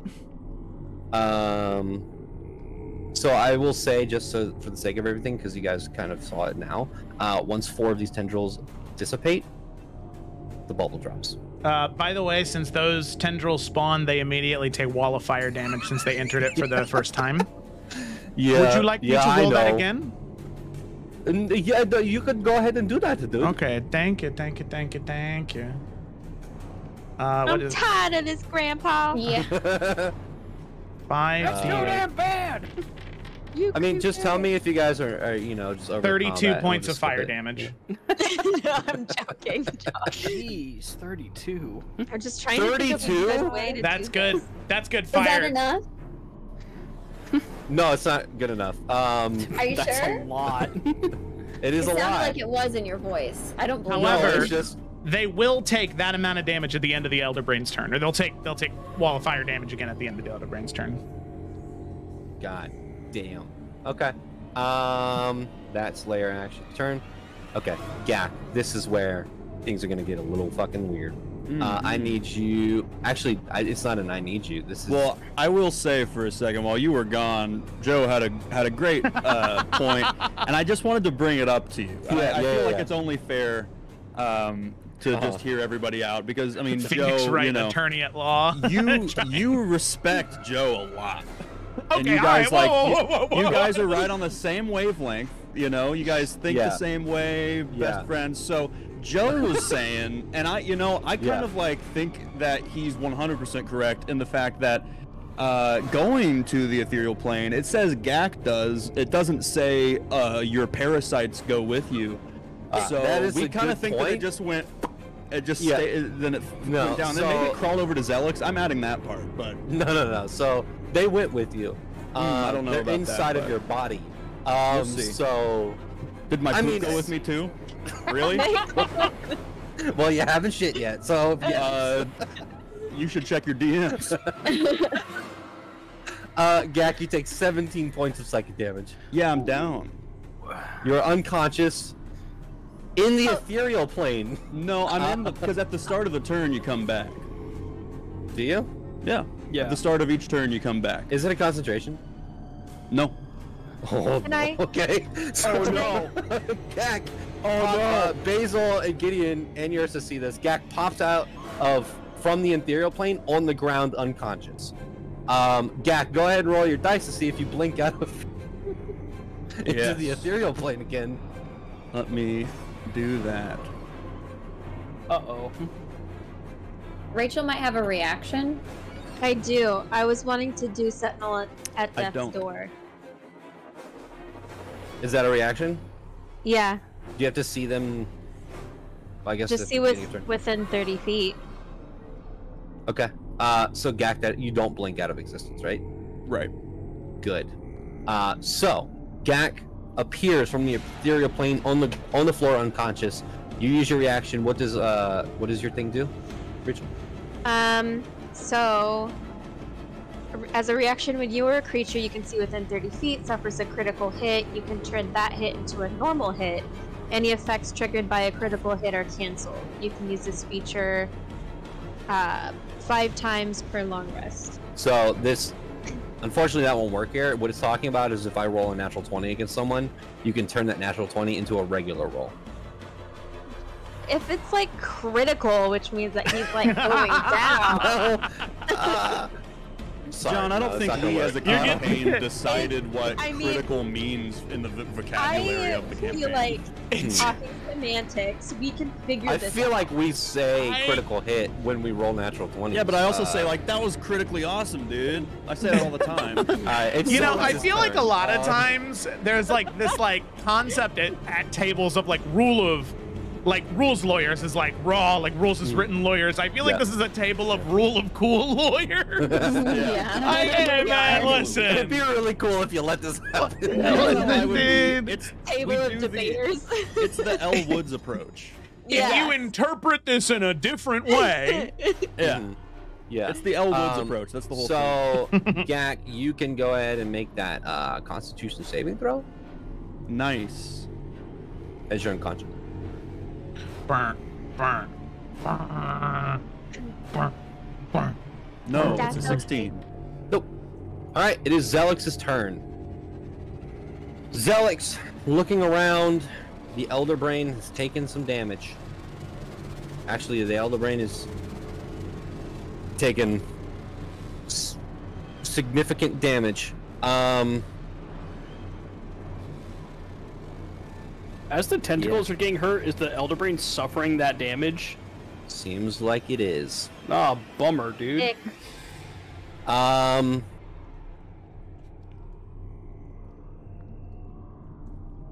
Yeah. Zelix is gonna walk over here, up to Basil, and you hear first, Basil. You have betrayed me. You said you would not harm the Elder Brain. As it tries to make a psychic connection with you. I was gonna say, Make an intelligence. do. Make an intelligence saving throw.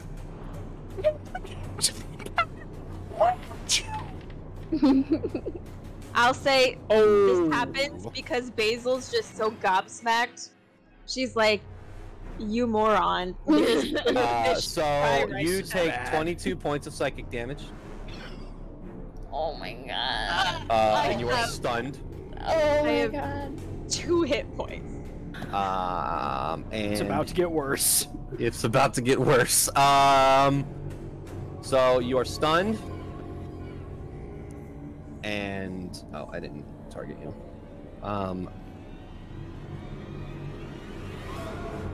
Did that not go? Okay. Foundry, again, bitch. Okay. Zelix. The last thing you hear, Gideon, you would hear this. Basil, you were kind of just like stunned in place out of it. I must preserve the Elder Brain. And Zelix grabs you, Basil, towering over you. His tentacles start to reach around your skull and your brain as you start to feel a piercing in the top of your skull. He's not doing it yet, but he's attempting to remove your brain from your skull. It's now the Elder Brain's turn. The Elder Brain is going to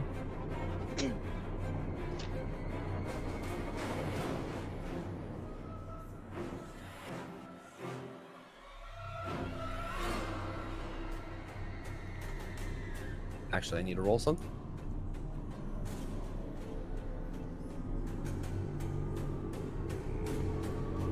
Okay. Okie dokie artichoke. Wait. Okie dokie. Oh, no. Really? Okay. 60 feet.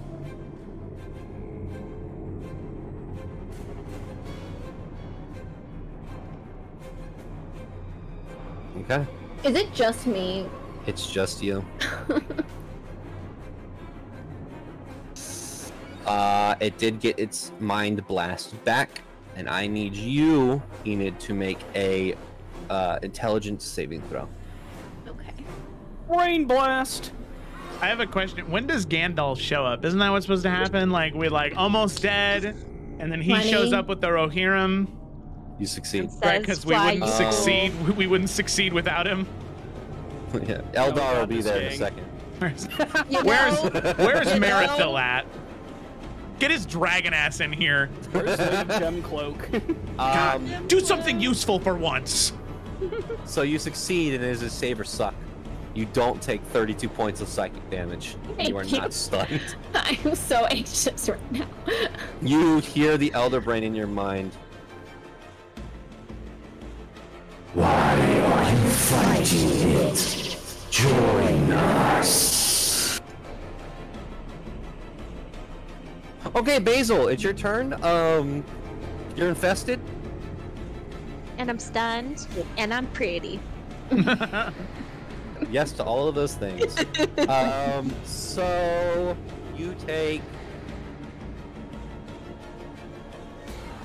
It doesn't matter. I'm going down. I have 2 hit points. 18 points of psychic damage. Basil is unconscious. She has the thing though on her amulet. Yeah. A wound barrel. poison? Yep. Yes. You're back to You're 1, right. right? It's not gonna save her brain from getting ripped out. No, but That is true. keep So keep I going. am- Does it bring you back to 1? She's just stabilized. Yes. I'm What? stabilized. I don't think it does bring you to 1. I think it just stabilizes. You're stable? Okay. okay. Oh, you're so not- I You just don't have to have to make do- saving throws. Yeah. Gotcha. Yeah. Okay. Still. Oh, at the end of the Elder Brain's turn, all of those tentacles would take Wall of Fire damage. Storm Go ahead, do Sphere that. is gone also, by the way. Oh yeah. Also, my spiritual weapon is gone. That's not concentration. It's not. Spiritual 21. weapon? 21, yep. Yeah. Yeah, it's not concentration. That's why it's So Oh, still I a good thought it spell. was. You can't control it, so it's just sitting there, but it's not gone. Oh, gotcha. Reason. So, with the 21 fire damage, 1, 2, 3, Oh. 4. Whoa! Yes! All of them? All Oh, of them. shit. had Your less son! than Let's that hit fucking point. go! Your son! They all go. snap in unison, and the Elder Brain lets out a horrible cry. Thousands of voices speaking in unison. It takes. Shit. Okay, well.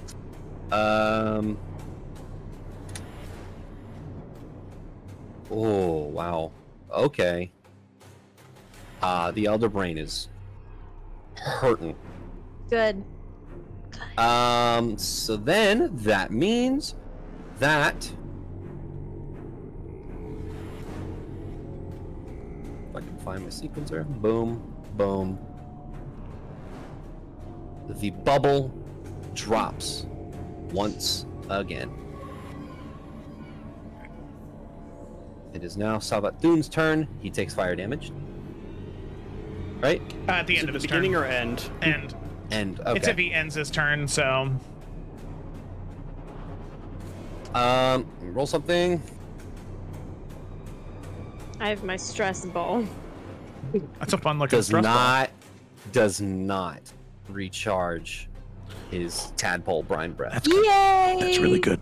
I don't know. Well, However, it is going to slop across the floor over Oh, here. are you shitting me? Well, Rian's gone. Ah. Umbra's far. I'm sore.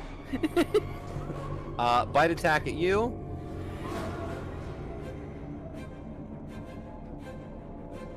Okay. Okay. Game. 16 to hit. Shield. Okay. What's your new AC? 21. Claw attack. No fucking way. 18 to hit. Miss. Okay. Okay. Okay. Another claw attack. Oh my god, dude. That's a 16 again. That could have been real bad. It still has one last attack with its tentacle. Shit. Okay. 33. Miss. Okay, so with the tentacle, you take 16 points of psychic damage. Ouch. Okay. Gideon, you are steadfast in your spot as the dragon goes over, tries to bite at you. As it goes to bite you, you manifest your shield, which stops the dragon's mouth from clamping down. It removes itself and goes down for slash after slash. You get hit, come back up, get hit again. But as that happens, this tail, this tentacle wraps around and hits you in the side, and you feel that psychic damage in your brain. That's its turn. Yursa's turn. Joe, does she have, like, mass cure wounds? No. Okay. She has Healing Word, and that is her only healing spell. I think what we need. If my mind gets taken over, will you guys still love me? I wouldn't get taken over, it would just be removed. Comforting. Nothing much will change. I am an airhead. So, from what we've seen, would we know anything about wisdom saving throws for either Sabathun or Zelex? If they're good at them? Yeah. I don't think anyone's made them make wisdom saving throws. No one? Nope. From Yursa's natural intuition as a wise woman, would she have any idea as to who seems more unwise?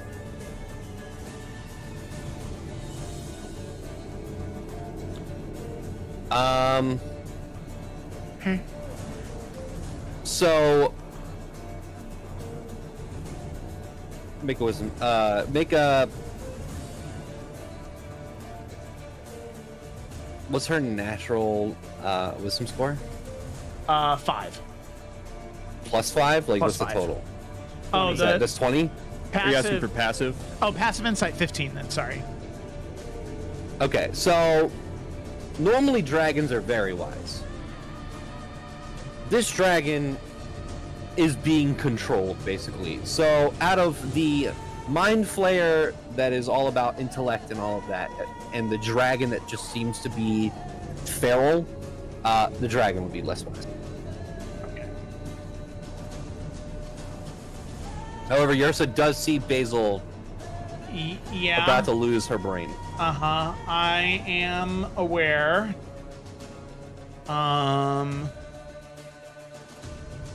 Okay. Could Yursa determine the muscle mass of the mind flayer of Zelex? How strong does he look? What? If we're comparing it to everybody in this party, he is a very tall, like 7 foot, skinny, almost Jack Skellington looking dude. He's Megamind. Perfect. Yeah. Perfect. What Yursa is going to can you said can Gideon heal? I'm just no. Does Gideon have a health potion? Is that tracked? I feel like everybody in this party has like 17 health potions. Yeah. Doesn't Gak have a doesn't. few on him? No, Cat we doesn't used anymore. them in the last encounter, and then we didn't get more. Didn't stock up. Ooh. But then Gideon would have to come over to Basil, who's currently having tentacles go into her head, and then feed Because her. Yeah. I could. But I will say, Joe, Enid she can confidently either take out or handle him or the Elder Brain, which could bring back Rian, but wouldn't deal with Basil. But I know Gideon said something about being able to help Basil. Can we just game plan here so we just don't die? Yeah, because here's the thing, right? Banishment is a concentration spell. So Yursa can do she can do 3 things right now. She could polymorph one of the 2 of them, so they're no longer a threat. That's a 4th level spell slot. She could cure wounds at 3rd level on Basil, but she would take an attack of opportunity from the dragon. Yursa's fine on hit points though. Or she could Grasping Vine Zelex pull him 20 feet away if he fails his strength saving throw. But can I also add something? Yeah. Did you, in this plan, did you say you polymorph Gak or Basil? No, one of the enemies. Okay. So that way they can't do anything. Polymorph can also be used to give them hit points too. Just throwing that out there. Actually, that might not be a bad idea to polymorph Gak. Yeah. Honestly. Wall of Fire would get dropped if polymorph comes up. Yeah, but Wall of Fire's not. But if you polymorph Gak, does his little leech really get polymorphed with him? You know what I'm saying? Like, I feel like it would probably pop out of the side. Okay, so sorry, John. I mean, I don't mean to be a rules lawyer to a negative effect to us, but it says in the spell that it doesn't affect creatures with 0 hit points. No. Yeah. Don't forget about my stat ability. No, I'm not. All right. She wanted. So.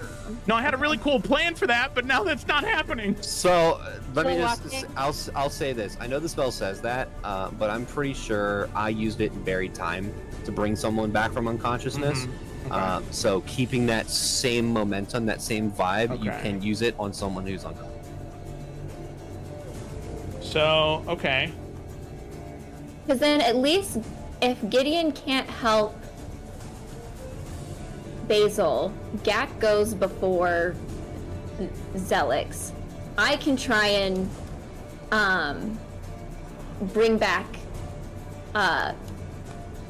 Rian by attacking the artifact. Mm-hmm. Also, the artifact looks very low. So if we can get Gak up, he will be able to help with this situation if no one else is able to.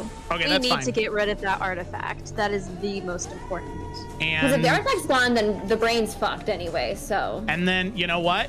I think that if Gak were a Tyrannosaurus Rex, the dragon doesn't look nearly as scary anymore. Yes! Yeah. Oh my god! Okay. All right. What's the intelligence of a T-Rex? Really bad. 2. It's 2. Oh my god. So then, good little arms. So then Yrsa will drop concentration on Wall of Fire. Okay. Use her last 4th level spell slot to cast Polymorph on Gak to turn him into a T-Rex. Okay. What a shock this is going to be for Gak. Gak, the last thing you remember was coming out of the blink and just dropping to the floor unconscious. The next thing you remember is getting up, opening your eyes. Your arms are really little, and you can see everything in the distance as you are about 25 feet tall. And you look down at Zelix about to eat your friend Basil. Gak is now a Tyrannosaurus Rex. Gak does also go before Zelix, so He does. Chomp his ass. So I got healed and then turned into a T-Rex? No, you are just with the hit points of the T-Rex. You are still at 0 underneath. So you're conscious with the hit points of the T-Rex.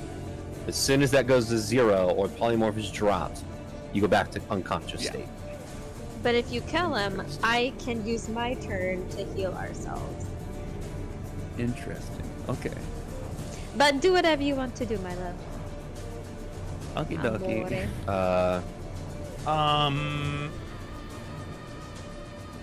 Yeah, and then Yrsa as a bonus action.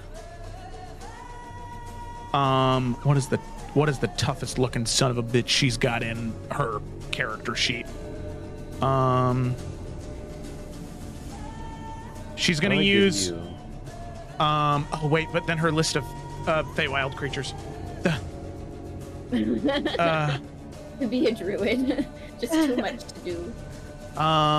What's her toughest Fey creature? I think an owlbear. She can turn into a dryad. Owlbear.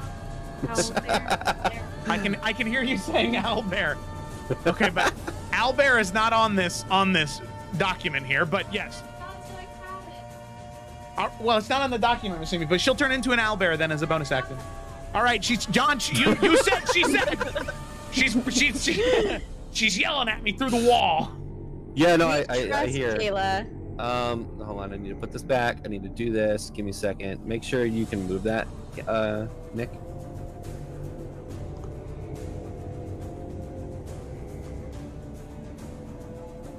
Nice. Epic. I renamed it to Gackosaurus Rex. It's good shit. Gackosaurus Rex. Hovered by anyone, so now you can see his hit points. Nice. Okay, and then Ursa turns into an owlbear. Yep. Boom. Nice. What if she turned into a boggle instead? It's funny. All right. Please don't. Okay. What if she turned into a Furby? Okay. Owlbear Ursa is going to move. Fuck. Oh, I can't move the owlbear, but she's gonna move right next to Gideon, right here. What? Hold on. Because I don't have I have control of Honor. Ursa, but I don't have control of owlbear. Boom. Yeah, it's fine. Okay. Boom. Okay. So, she's gonna move up here. Okay. Hold on. Yeah, that's it. Oh my god. Okay. Sorry, that was a lot. I'm so sorry. Okay. It is back up to Umbra's turn. I feel like the Witcher music is perfect. It's now flipped into the party's favor. We're in the momentum. The party's bringing it back. Umbra, at the top of the turn order. What are you doing? Yeah, we're gonna try and get Rhiann back, and she's going to. Will it be a sneak attack on the brain as she steps out of the shadows? What did you roll for your stealth last time? I believe it was a 20. Let me scroll back. Okay, other people recall it being a 20. There's a lot of rolls since then. Yes, I'm pretty sure be it's 20. a sneak Okay. attack. The eye does not see you. Sweet. All right, sneak. Please. Oh, please, for the love of God. Oh my God. Okay, that's the first roll. That's pretty good. 25, but with advantage. 21. Hits. 25 hit. That hits. Sweet. Okay. With the sneaky damage. Okay, so that is 30 damage. And As you chuck the dagger, slow motion, it hits the center of the eye.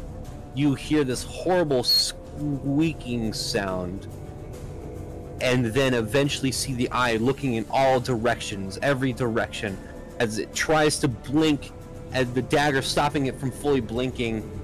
As the dagger returns, you see just fungus and moss and black ichor start to pour out of this artifact, this eyeball, as it then starts to look up again and starts to slowly roll off of this altar and falls on the ground and breaks. okay. At that point, Rhiann, Nice.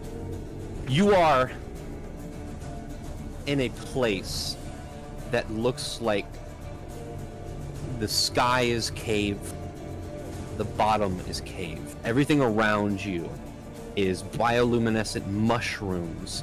The landscape is fungus and moss. You see an entity walking across the land with this draped what is it called? Oh gosh. What's train? That's what it is. This draped train of fungus and moss behind her as she walks through this domain, this crown of fungus. You see her look towards you, Rhiann. One eyeball red and the other one purple. As you see someone who looks like this. Oh, that's not good. As she starts to make her way towards you, fearing that you might have to fight this 30-foot entity. You appear back in the room. Oh, thank God. Glad you're It's your back. turn. Thank you so much. You have no idea. Ugh. Well, and she's gonna point over to Basil, who's mid-brain getting eaten. But I'm gonna do something really cool. I'm Okay. gonna throw my dagger at it for my second attack at Zelik. Okay. Right? And I'm aiming for his head. Hi, Oh my Kayla. gosh. Kayla. I'm sorry. Do not be. Oh no, I rolled a natural 1. Damn. No. No. That's okay. You hit Basil. No. It's a psychic Well, I'm just blade. kidding. I think I like remove it or something. But I will say, as you throw the dagger on a natural 1, you see it start to go towards Basil's chest, and you're like, fuck, and you just stop the blade midair. It just disappears before it hits Basil. He probably wouldn't Yeah. even feel it. She'd be like, well, "Oh, I was gonna bonus action to teleport over there with the dagger, but But you trying? You were trying to hit Zelix though. Zelik, and then Well then. teleport. Okay. I was aiming for his head, and then to teleport on top of his head and step on him. I just Okay, wanted so I'll to... say because this is your teleport ability, does it say you have to hit with a melee attack? Or is this just the one where you can No, throw I it? just wanted to flavor it. No, I don't Okay, have to so it's actually. gonna go past. What's the range of it? I think it's 60 feet. Okay. You said it was So- however far I could throw my dagger. Okay, Because so I technically will I'm say throwing because, my dagger and teleporting to it. right. So technically. since you're trying to do that, I will say that it's just not gonna hit Basil's chest because I didn't know you were trying to teleport. But you will teleport the full 60 as it passes past Zelix and lands on the floor. So you would be over here, next to Gakasaurus Rex. Okay. Yeah, that sounds good. I'll go over there and be like, I'm just so sorry that, why am I going so slow? Such a It's- slow little yeah. jaunt over there. Definitely was not aiming for that, but she's in the area, so, but that's okay. We're okay. Yeah, Okay. that's my turn. Gideon, you're up. All right, immediately seeing what's about to happen to Basil, vortex warping her out of there. Okay. Where are you placing her? Put her over by Rian. He can lay on hands. By the brain. the brain is gone. Oh, It's not dead. you're Oh. right. I was looking at the eye. If you could just like throw me. I mean, Like, I'm just even thinking down right fucking here. here, but yeah, like Okay. away from anything else. It's kind of what I'm thinking. Yeah, at least she's stable. Yeah, Well, that's she what is I'm infested. thinking. Motherfucker. I I- was stable at least. She's got tadpoles in her brain. Well, then maybe, because Or throw me up by Gakasaurus and Enid. We Well, need someone who can okay. heal you, well, okay, hold on. which is just Rian. John, Yeah. can Enid carry teleport somebody? No. Okay, never mind. We redid your teleportation. I'm sorry. I know, it's okay. It's all good. I just want to ask. So what can the brain do? The brain didn't look like it had many like melee attacks or like it looked like it was just trying to stun and control people. So I will say if you put Basil down there, she is stable. However, she is going to take damage on her turn from the infestation, which will mean she will take a death saving throw. If you put her over by Rian, you can heal her. Lay on hands. That might. Neither's great, but that might be the best shot. Because I don't The think vortex warp anybody is a else great can idea. heal her. This, Yeah. this is great. Yeah. I mean, so if I put her right down here, like literally at like, can you ping? Thank you. Right at the bottom of the map, Rian could get there with 30 feet and heal her to where she's away from the brain, but could also get healed. Yeah. Do we Caleb want to has do a greater that? healing potion. But are you able to give it to me as a owlbear? With No. my claw, maybe? No. No, Alright. all of your equipment just gets kind of sucked in. It's okay. Apologies. I can run I over know to what was her happening. and Okay. and I'm gonna heal. shut up. You're That's Alright, so where are we So, yeah, placing Basil? She's gonna go right. Hang on. We're gonna put her right here because Rian can get within 30 feet. Let me just double check the math on that. Yes, he can move 30 feet and get there and heal her. Okay. As Basil, you are stable, Gideon, you see blood start to trickle down Basil's forehead as you turn around and immediately vortex warp her across Basil. The beak of the Mind Flayer was starting to penetrate your skull, but Gideon saves your life as he vortex warps you across. You are still you're still stable, but you are unconscious still, and also still stunned. Amazing. Can it even? Because when you wear the parapet of wound closure, you can't go unconscious. You're always stabilized whenever you're dying at the start of your turn. So can it even force her to fail death saving throws since she's never making them? I mean, it must, because otherwise, how would you kill someone with it? Here's what it says. Yeah, so whenever you are dying at the start of your turn, so you stabilize whenever you are dying at the start of your turn. You stabilize, you don't become conscious. Right, but I understand what he's saying. If you don't take stabilize, death saving throws. Right. So that would mean that something would have to hit her to send her into death saving throws, and then hit her again to make her lose death saving throws. Well, it's a good thing that she has a parasite. So, okay, so... I don't think it matters that I have this necklace anymore. No, it's actually good that you have this necklace, because if the infestation, if you're stable, the infestation is going to cause you to take damage, which means you will go into death saving throws the next time you are hit, but you will come back to stabilization on your turn. So that means with the parapet that it would need to be like rapid, like 2 hits at her while she's unconscious. That would do it. But if it's just one thing that's gnawing at her, the parapet keeps her alive then. So there's this parasite inside that every turn is going to start burrowing, and like Basil, you can feel this state of your body just going near death to back to stabilize, to near death to back to stabilize, like you're being shocked back to life constantly every single turn. But that is good. It's kind of poetic if you think about it. It is. Okay, Gideon, is that your turn? And we love a good story. We do love a good story. Yeah, just looking over to Zelix, after he got Basil out of there, Gideon's just gonna say, I know what you are. And he's gonna move back here, not leaving Zavathun's attack of opportunity range. It's Savat Thun. That's what I said. Oh, okay. Nicolaj. Nicolaj. Okay. Sanger. Yeah. Peaches. Rian. Okay, so I understand what we just said Rian would do, but now that we have the new information about the parapet of wound closure, it doesn't seem as necessary. Rachel, because this directly impacts you, would you be mad if I just... Okay, all right.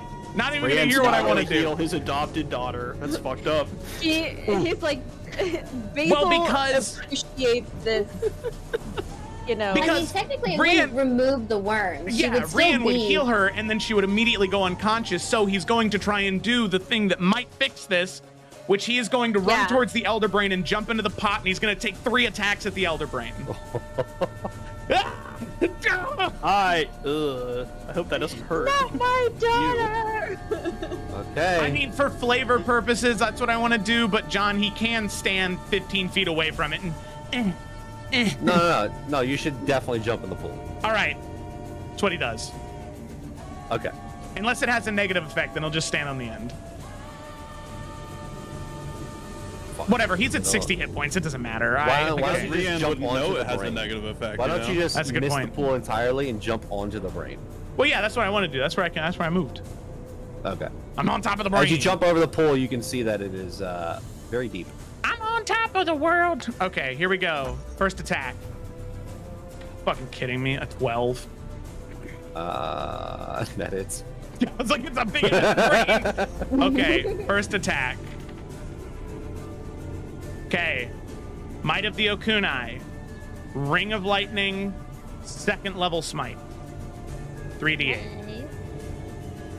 And he's also going to activate his fire rune to deal an additional 2d6 fire damage. Guys, I'm sorry I'm so useless this combat. You are not useless. Not Okay. useless. So the first one is going to be 40 points of damage. Okay. So to set the scene real quick, the brain is not dead, but very close to death. As you jump onto the brain and stab down, you hear above you and around the temple these screams of these corpse mind flayers, the clicking behind you. You hear Zelix yell out. You see these mind flayers above you as you look up with that first strike. You look up and you see them just start dropping from the top of the temple. Oh, fuck. World War Z, they just start dropping. Most of them landing, their heads just exploding on impact. It is 80 feet up. Some of them do get up, their legs broken, and start making their way towards you, Rian. A horde of these Mind Flayer zombies are starting to pour into the temple. Take your second attack. Okay. No pressure. Get her done. Get her done. That's much better. 26. Is it even possible for you to miss? Nat 1. I have plus 10. Yeah. So nat 1 would do it. 13 points of damage, plus last charge of Ring of Lightning, plus Okunai. I am going to save my last second level spell slot because after this I am going to try Lesser Restoration to see if that'll affect the Okay. Rian, creatures. how do you want to do this? Yeah. Yes. Oh my god. Yeah, he just like it sees Basil down on the ground. He sees Zelex back there. He sees the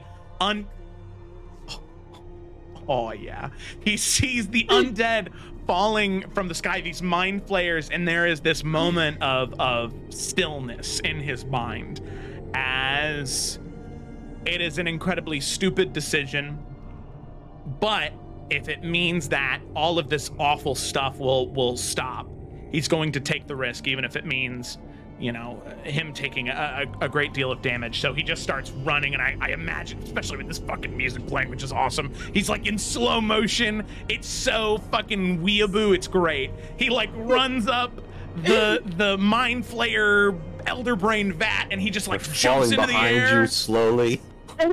He like fucking kicks one out of the way, and then he just fucking slams down, like hilt pointing down as he slams into the brain. And there is just this flash of like this combination of divine and natural magic, this just spark of energy that just decimates a crater in the top of the brain. And I like to imagine that as he's like he slams down into it, the brain matter just explodes as he's like in this small crater. As the brain begins to like sink down into the water, he's like sinking with it. And so there are these like spikes that are coming off. As he slams down, I want him to like fling the dagger around one of those spikes and like swing out of the pot. That's how he does it. As this explosion happens, thousands of voices speaking all at once, silenced as the brain explodes, splattering onto the back of the wall as it starts to, the tentacles start to slide down, the brain sinking into this fluid. Rian, you jump out, grabbing the side, jumping out. As that is all happening, Yrsa is able to take this opportunity, seeing that this dragon is starting to fumble and fall from the connection of the Elder Brain being destroyed. Gakasaurus, at that point, you would have been able to run up and help Yrsa. So I'm going to ask Gideon, Gakasaurus, and Owlbear Yrsa how they destroy this Elder Brain dragon, as there's this moment where it is vulnerable. Can Gakasaurus step on Zelix as he goes towards the Elder Brain dragon? Bet. Yeah. Good. You hear.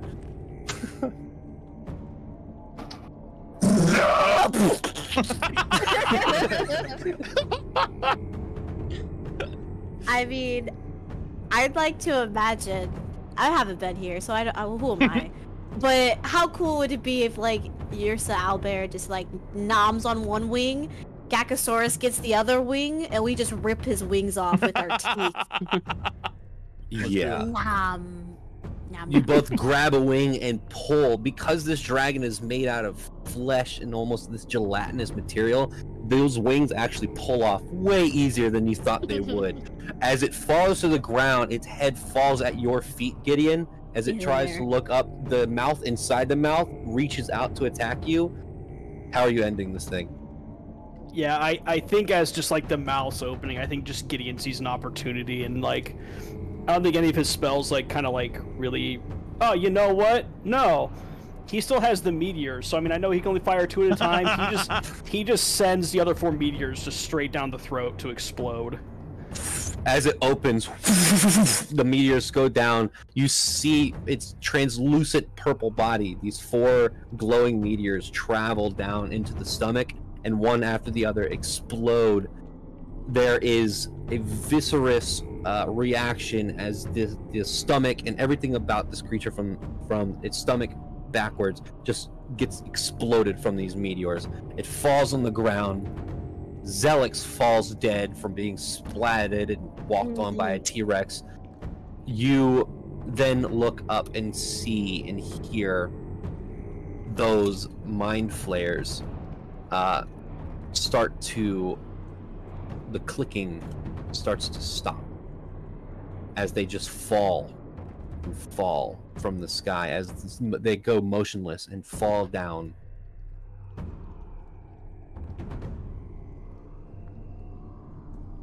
There's a quiet in the temple. The Elder Brain, the Elder Dragon, and the artifact destroyed and dead. Rian, you were off of there. Mm-hmm. You look over and see that Basil is still unconscious. You can see her body kind of shaking and twitching as she is in a constant state of going unconscious, becoming stabilized over and over again. Enid, you would take the final bit of damage from this.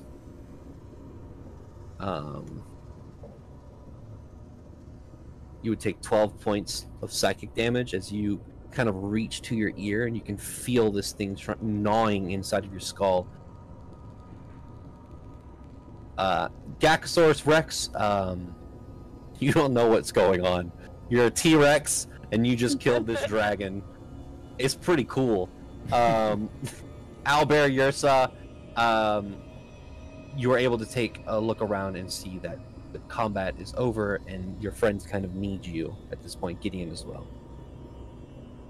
Yeah, she would drop her wild shape and immediately Gideon is like hurt, I assume. Not really. Focus No? on Basil and Gak. Basil? For sure. Okay, cool. Yeah, then she will start all of the heals. Oh my, what spells do I got left here? I used all your 4th level spell slots. I couldn't mark That them checks on the thing. Okay, but cool. It was only your then 4th Basil levels. for sure. She's gonna run over to Basil and she's going to 3rd level cure wounds. Oh, thank you. Of course. She has that do I know she has a tadpole in her head? I mean, if not, that's okay. I wasn't sure. And I guess my follow-up would, this is probably a no, but would Lesser Restoration help with that at all, or no? Because that's what Rian was going to do when he ran up. So, what happened when, while you weren't here was this dragon released, like, a breath weapon that was just tadpoles. Okay. Those who were infested know that these tadpoles got into their body. So if Enid was to say something that she has she one would. in, I thought you said there was a final round of damage though, or was because she didn't go down. Yeah, you took the 12, but now it's I'm not gonna make you take that much damage every seconds. So Okay, but she still has it. Okay, I misunderstood. I thought Yeah, that it yeah. lasted only certain. Okay. Yeah, she would say that. She'd be like, "Yeah, there's a worm in my ear. It really fucking hurts, and I don't know who else got hit by it, and the dragon's worm infested thing." Oh, yeah, you're just gonna try it and see what happens. okay, so you're casting what again? Greater Restoration? No, I don't have greater. Lesser restoration. Do I have greater? I don't have it prepared. I know that for a fact. I have lesser restoration though. Does Lesser Restoration cure disease? Lesser? Yeah, it does. It does. I also have lesser restoration. Yep. And Rian has 5 Okay. points of lay on hands left and lesser restoration, so Oh, look at us. Okay, so Basil, you are brought back up. You are conscious. You as you come back to consciousness, you kind of shudder a little bit as your body's gone through this state ever so rapidly of coming from unconsciousness back to stabilization. You can feel in your brain this worm kind of moving around inside. You tell Yrsa this as well, right?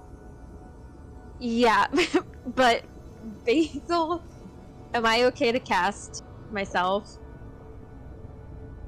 Yeah, if you have it, yeah. Yeah, I do have lesser restoration. In like a state of panic. Because where is it? In a state of panic because she just woke up, so she goes and then she feels this thing. So at first she probably thinks that there's like a spider on her head, and so she's going to like smack her head and cast lesser restoration. 4 hit points damage. Back to unconscious. As you cast Greater Restoration, you get this immediate feeling to vomit, and you do. And as you vomit, it is this disgusting black liquid that comes out, and you see this tadpole just onto the ground, writhing. It's feeling gag. Rian can use his last 5 points of Okay. lay on hands to heal him. Okay, so Okay. you do that, and Wake up, buddy. yeah, come back. You were a dinosaur. Do you remember that? All right. Come on, get up. We gotta go. As you cast, do you restoration him? Yes. Yeah. Oh, sorry, not me. Bop, bop, bop. Oh Do you yeah, have I to can do ha- both. I can do both. I can do lesser restoration and lay on hands. Okay. Gak, as that is cast on you, you too also vomit. And as Yrsa casts it on Enid, you too vomit out the tadpole. And now you all sit in this weird temple of the Mind Flayers. What do you do?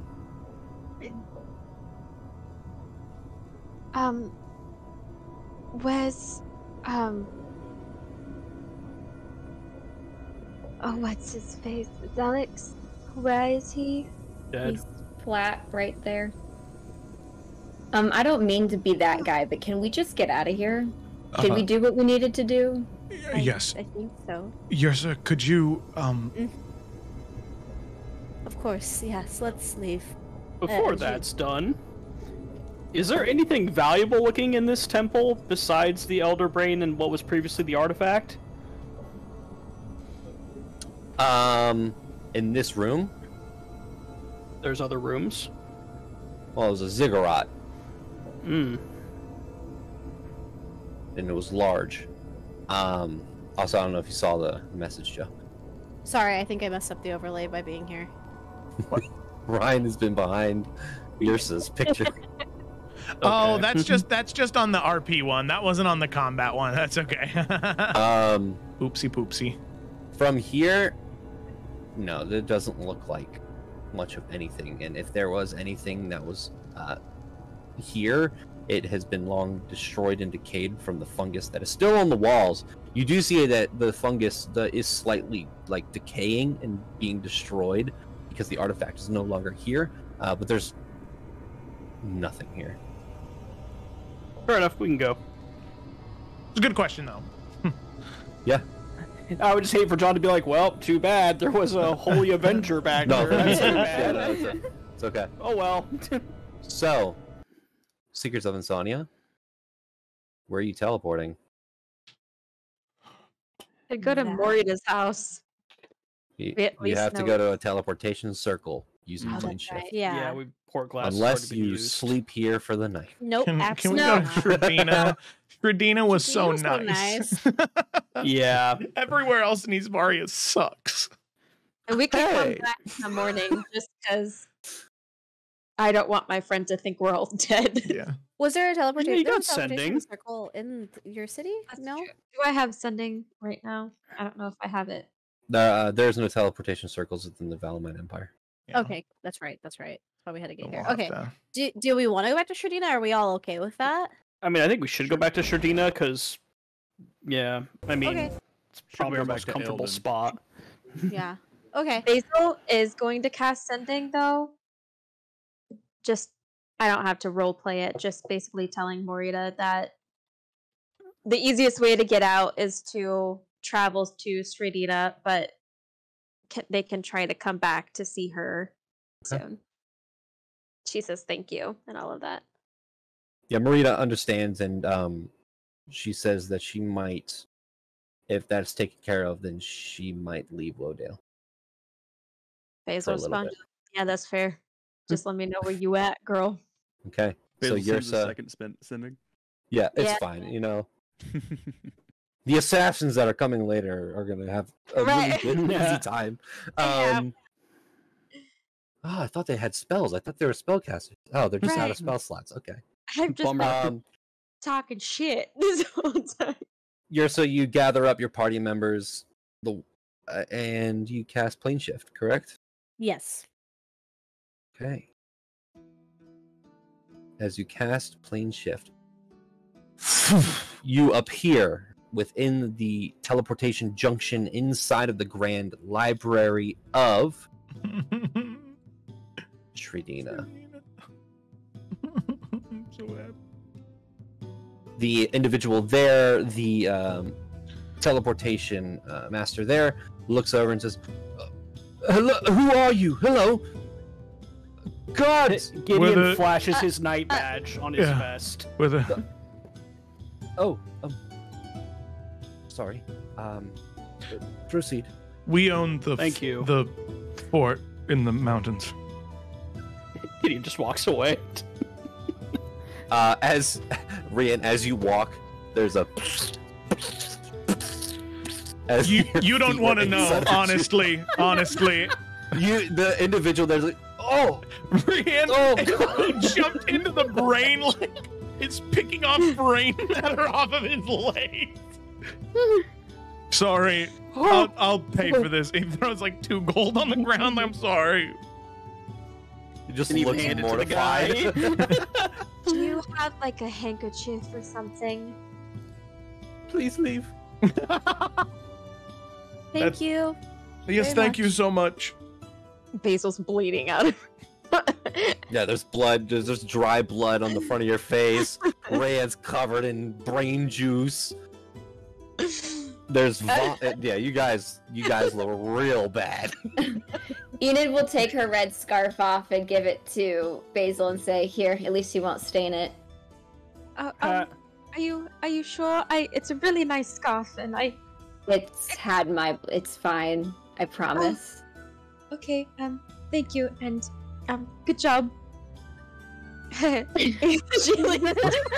Wow.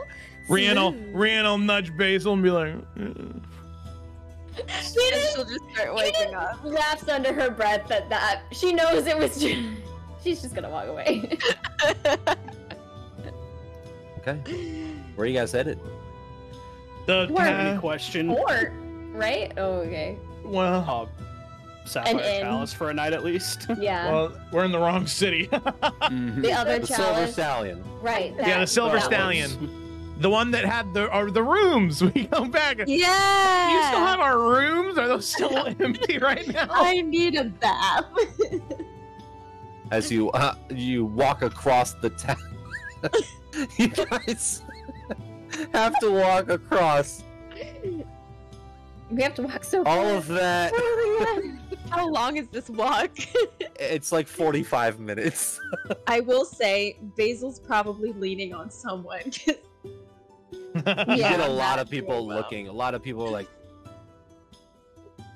Alright. double taking. Gak uses his bonus action to Misty Step 3 times in a row, and then he just collapses and says, "Leave me."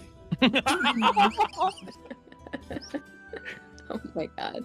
Rian isn't very strong, but he'll try and help Gak walk.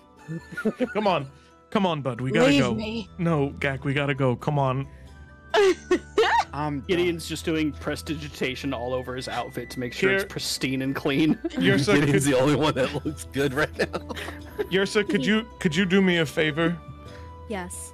Could you turn into a bear so we can put Gak on your back? Oh yes, absolutely. Okay. Owlbear. She Oh, turns God. into a bear in the middle of the. It's okay. There are some Wow. screams, immediate screams of A bloodied group of people, a really nicely dressed businessman, and an owlbear. Yours is gonna wave with her little paw wing. It's like the most dangerous game, the movie where as there's a you're walking billionaire by. goes and There's a kills poor there's a people. kid who's with their family. He goes, "Mommy, what is that?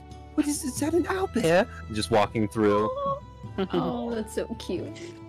So as you Ashley, go walk look at in, as you walk through the town, you eventually get to the Silver Stallion.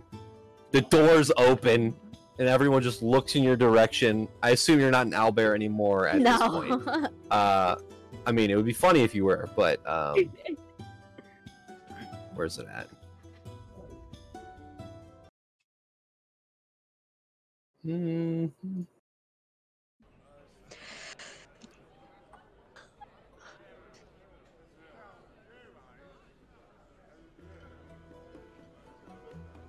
I always like the tavern music. Welcome back to the Silver Stallion. As you walk in, people looking at you in your direction. The proprietor, oh god, what was his name? Jonathan. The dwarf. Jonathan. Pimbles B. No. Higginsworth.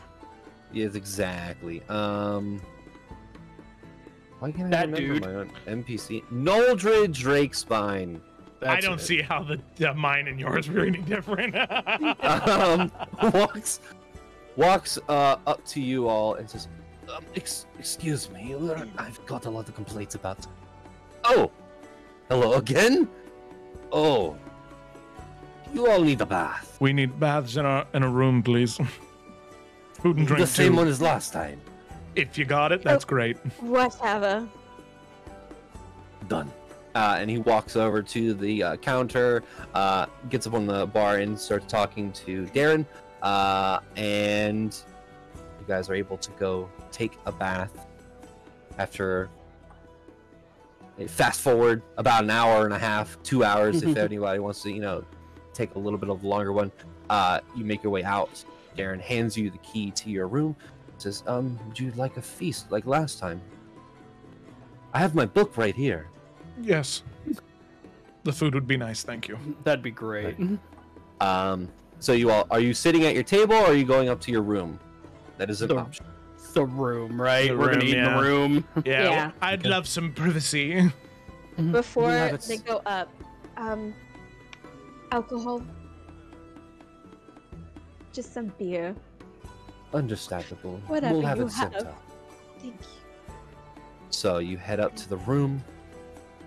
You see... Gak is still in the bathtub, and there are just spoons around the floor as he just keeps materializing and dropping them. Every Spoons 10 dropping minutes, them. one just...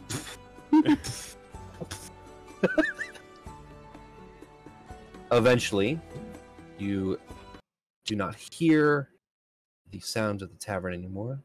As you walk in, you see that harp in the corner lift itself up and start playing. Welcome back to Shardina. Welcome back to your suite. It is the same one. Yay. With the terrace? With the terrace. Hell Nice. And the hammock. Gorgeous. So, as you sit here, you all can talk amongst yourselves. Just getting rid of a very, very big problem that could have become even bigger. Coming back from a very alien, disturbing place. There's a bit of tranquility and rest for you all.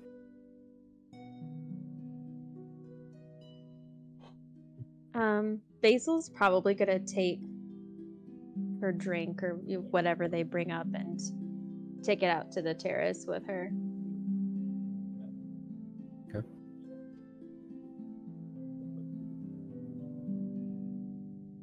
Anyone else doing anything?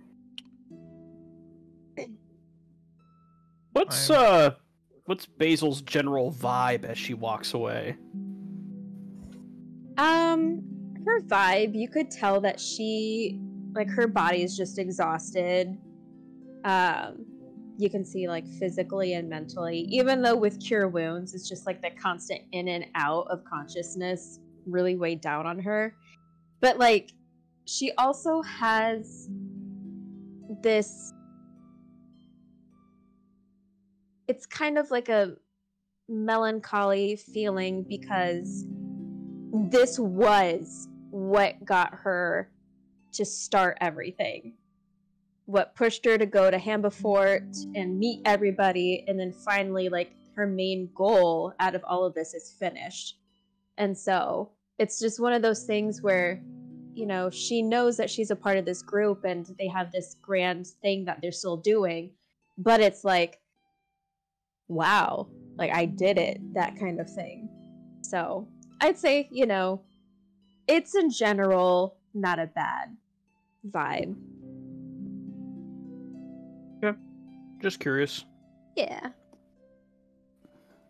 Just more contemplative, I guess, right now.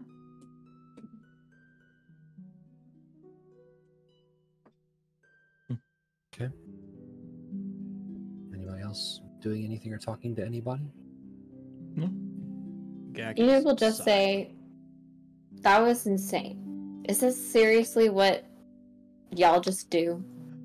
No. On the reg? Not. No. The past. What is the regular? What should I be expecting? Honestly. Is there vampires, evil fathers that are like literally sadistic, and then brains? That. Well, it's not what we normally do, but it seems like everything's gotten worse, so just expect worse, I guess. Gak has a point, actually. Well, we're gonna close the rifts, and that might require us to go inside the rifts, which means it might be worse, like Gak said. Well, I think that I'm pretty confident in saying that I don't think much that we experience is going to be worse than that. It just purely from a sensory standpoint. Well, I don't think you've been to all the realms. Nope. If anything is worse than that, though, that might be one that you can count me out of. Just kidding, of course. Whew, these kids. I'm done. But we did it. I mean, you guys did it, but we did it. No, Yrsa was wall of fire. Wall of fire saved the day. Yeah, that was all there. You prepared the spells, we just put it in motion. Yeah. Yeah, with that wall of fire, we'd all definitely be fucking dead. Well, then, let's just prepare better next time. How so? I agree, but yeah, how do we prepare for? Okay, I came in on y'all's group who got me involved in this stuff. I thought you guys maybe you felt like you had plans for at least, you know, the Blackmore crap. Yes. And potions and amulets and like councils and honestly, boats of people. We just walked in there. I know. Yeah. It seems strange. That's not the norm. So that's not okay. We really just went in gung ho, and that was not the best idea. But hindsight's 20/20, I suppose. We now know what not to do. We had no idea an entire civilization would have been taken over underneath Basil's garden. Yeah. Had we known, we certainly would have probably recruited at least one more person. Maybe two. Maybe. 3 tops. Alan from Himbleford. Oh, yeah, no, that just one then. More like Alan from We got Alan. Himbleford, am I right? But we did do it, and we did it together, which means the next thing that we do, we can also do it together, and we can be successful. Yes. I mean, I think it's incredibly clear how invaluable you are to this team. I mean, if not for you and what you did, I would still be trapped in... Oh, I didn't get a chance to tell this to any of you. When I was banished away, I was standing in front of a 30-foot-tall fungus. I'm gonna assume either deity or demigod or titan of some kind who saw me and looked like she did not want me to be there. So you saved me from whatever fate befall me there. So without you, who knows where I would be right now. So No problem. We needed you because I don't know if we would have made it without you. So purely selfish on my part. So To Umbra's point, though, in terms of being more prepared, dealing with the planes is going to be more dangerous than what we've been up to. Perhaps taking a little bit of time before we continue on would not be the worst idea. I agree. I think that some time to reflect, rest, and maybe work on some individual projects would be best. Maybe 2 weeks? No. 2 months? No. A month sounds nice, I think. A month sounds great. Just has a good ring to it. Yeah, it does. It's just right. Yeah. So, is there anything else you want to talk about? If not, I will be moving the party forward in time just a little bit. Yeah. Gideon would like to check in on Basil later, if she'll allow it. Yeah, she will allow it. Okay. She just still on the terrace, later. She's just, enjoying her drink, looking out at everything. Very nice moment of peace. It's been a rough, week. So she's like, imagine just being people not doing stuff. She's probably, looking around, seeing if she can see spirits, talk to spirits, or whatever. I think Gideon would come out and he would set his drink on the edge of the terrace. He'd look over to Basil, look down at her drink, lift up his other hand to reveal that he brought her another full one, and just hand it to her. Thank you, Gideon. I needed this tonight. She, softly pats his shoulder and grabs that extra drink. I can't quite read how you're feeling tonight. You alright? It's nothing to worry about, I promise. I just think it's crazy. It hasn't been that long, actually, since I left my home. And it wasn't this bad, and I had no idea what was underneath it. And that was my whole reason of leaving my home. And then I met you all, and so much has happened in between leaving and now. And then now that I succeeded in killing my father, we succeeded in fixing my garden. I'm not quite sure where I super fit into everything, if that makes sense. Where do you want to be? I want to be here with you all. I don't want to leave everybody. Does anything else matter then? I don't belong here at all. But I'm here. I think you belong here just as much as I do. Which, if we're not sure how much, at least enough to where we can at least do something to these planes, however we go about it. But I haven't asked how you are. I know that it's been a lot for you too.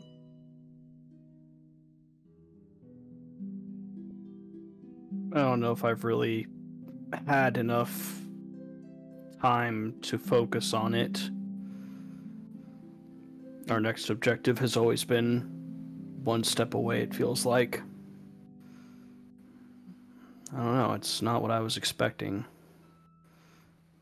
I think I'm kind of grateful in a strange way that there's not really much I can do with that information, as strange as that sounds. I don't know. I know it's not much of an answer, but I really don't know. That's okay. I mean, it hasn't been too long, and we have time to figure anything out that we need to. But it's okay to feel a little lost. I know I do right now. Because of a loss of direction, or because of your mother? Maybe both. I don't feel like it's not like I earned it, right? Whatever I am, a child of a god, a demigod, whatever it is, I have this feeling like, oh, I have this responsibility to be stronger than I am, to be more useful and helpful. And this evening, I did nothing. I did absolutely nothing. I did what I always do, which is somehow go down and not be what I'm supposed to be, which is a healer. But my parent is a god. And I feel like I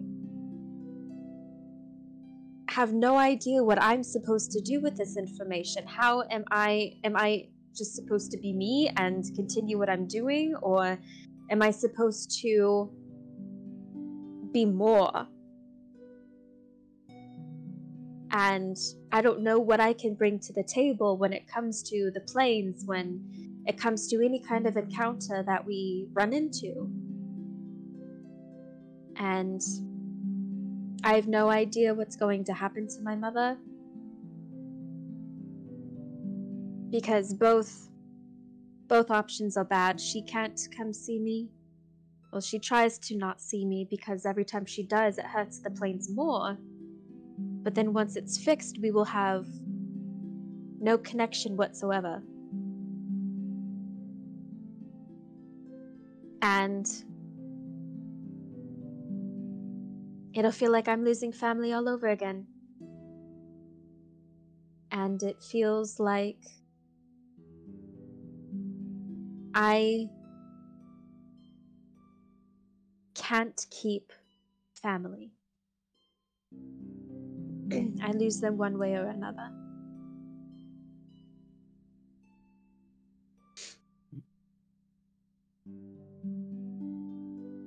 He kind of like thinks for a moment and kind of looks out as like the sun's going down, or at the dark sky, or whatever time it is now.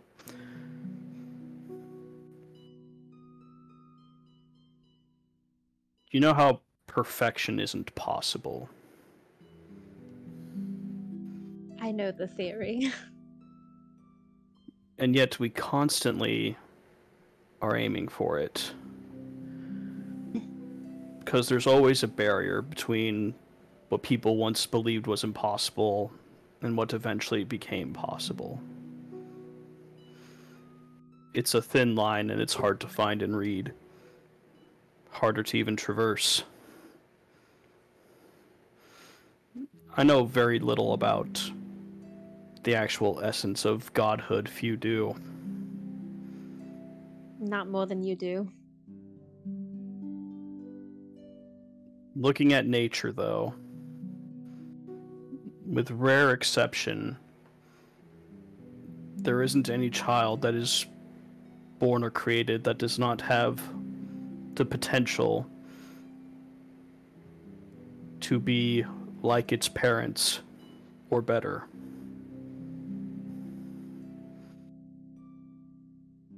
Some fall short,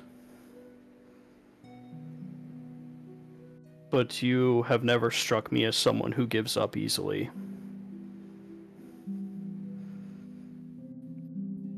All you can do is keep going, Basil. With these planes being at the center of it, having us with you, maybe there's a way that has merely yet to be discovered because no one was looking for it.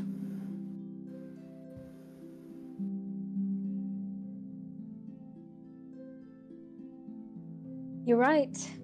You're absolutely right.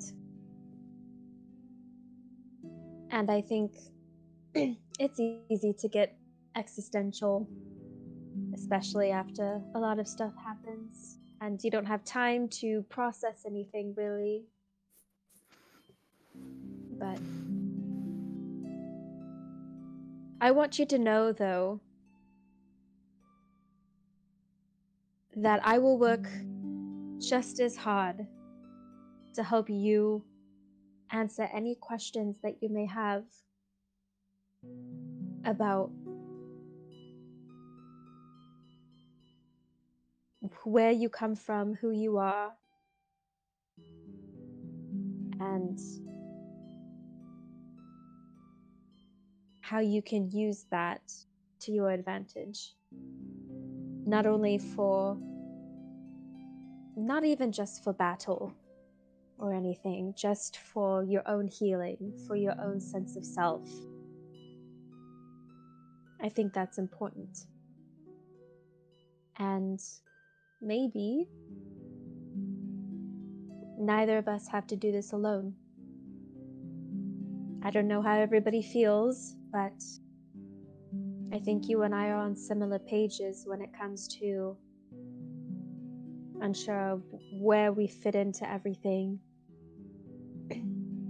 and what we can offer. And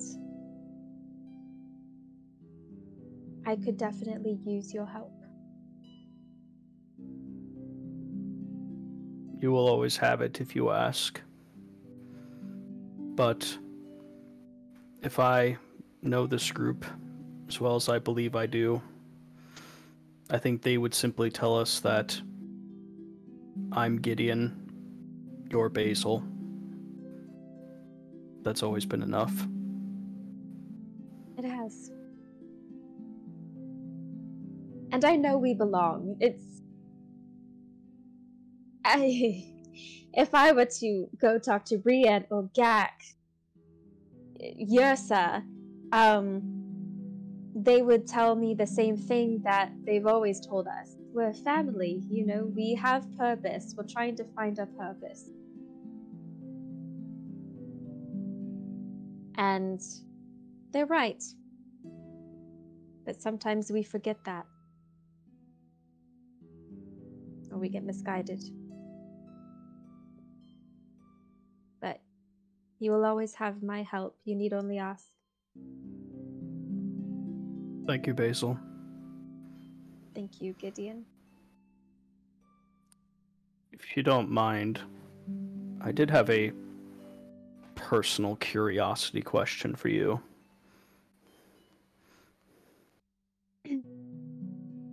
It's potentially a multi-parter, but I'll try to be brief.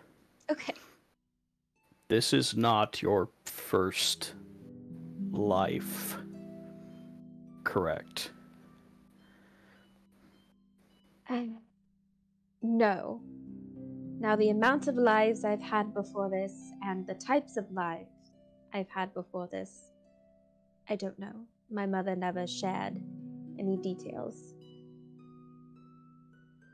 But she did tell me that I always ended up following her as a god in every single one of them. Do you believe it's been through her actions specifically that you've continued to come back? I guess I always assumed so. I have no idea how I would have gained the power myself to do that.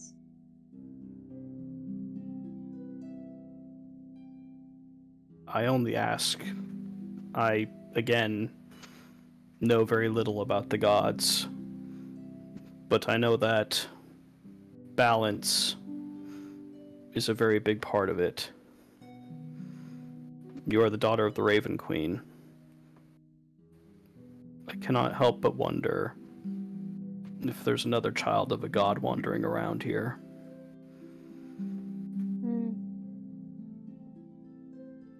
I've wondered if you've been coming back because they're still out there as well.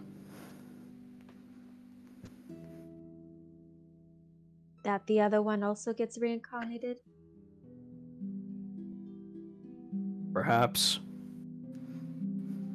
I don't know. It's merely a thought that came to me the other day. That's really interesting, though. I guess I've never super thought of it. Of course, though, I'm not special enough to assume that I'm the only child of a god.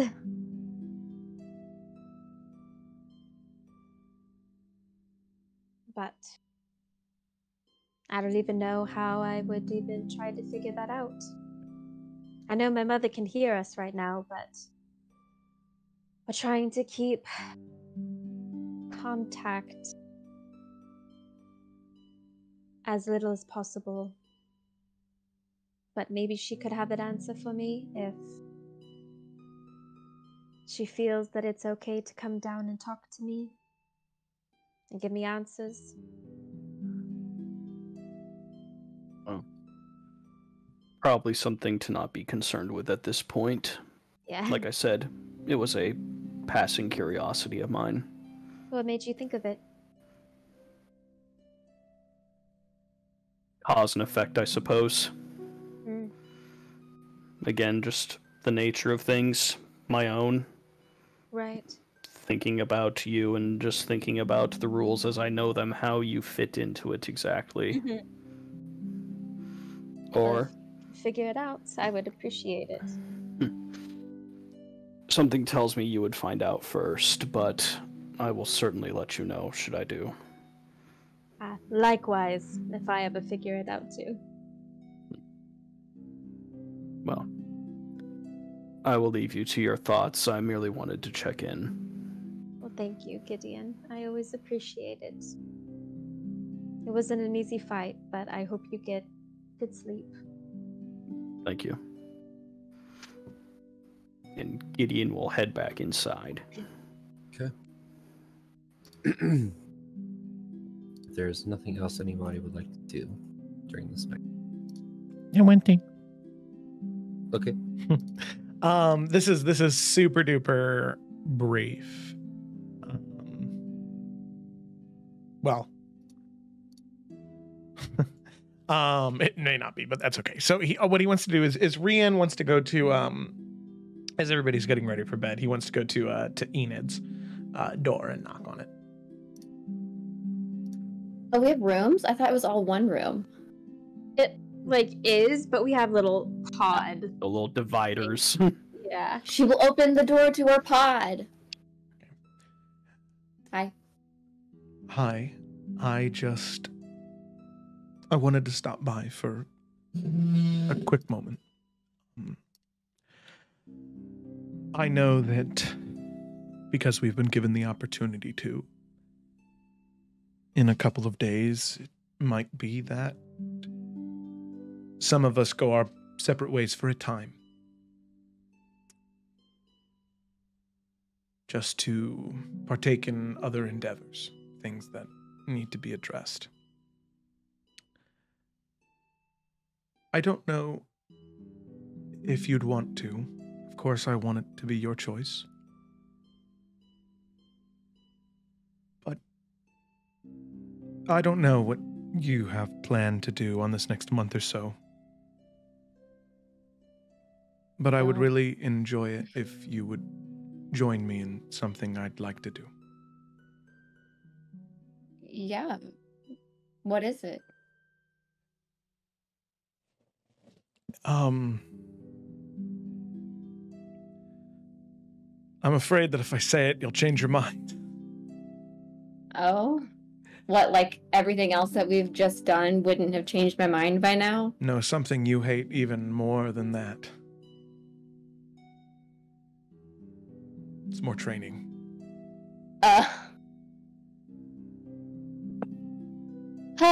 Well, twist my arm, but you know, if we're gonna be fighting worse things than what we just dealt with, I might have a change of heart about this training stuff. All right. And there's more to it than that, but I'd like to get all the pieces in place first before I tell you any more. All right. It's something I feel as though you would be really, really good at. And I think the two of us have some much needed reminiscing that we need to do. Yeah. Well, that was it. I'll let you... Why aren't you mad at me?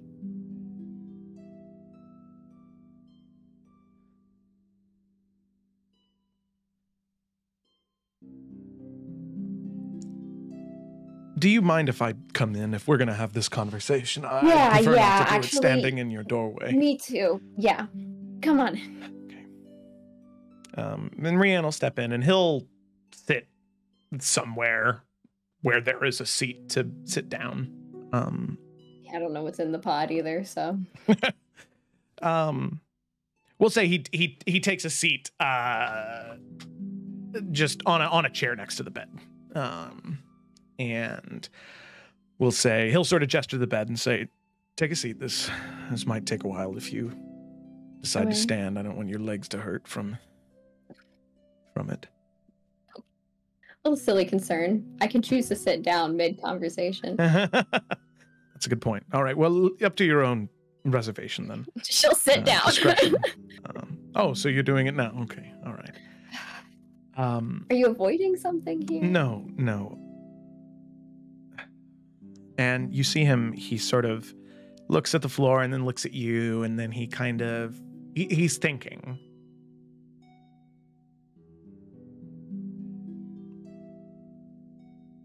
I typically am not very good at expressing myself using my own words. After everything that happened in Siri, I lost a part of myself. And I know you feel the same way.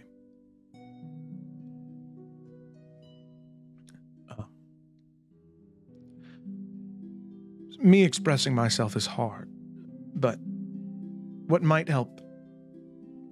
Can I tell you a story? Can we do that instead?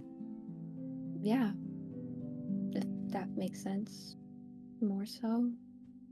It helps my brain explain it.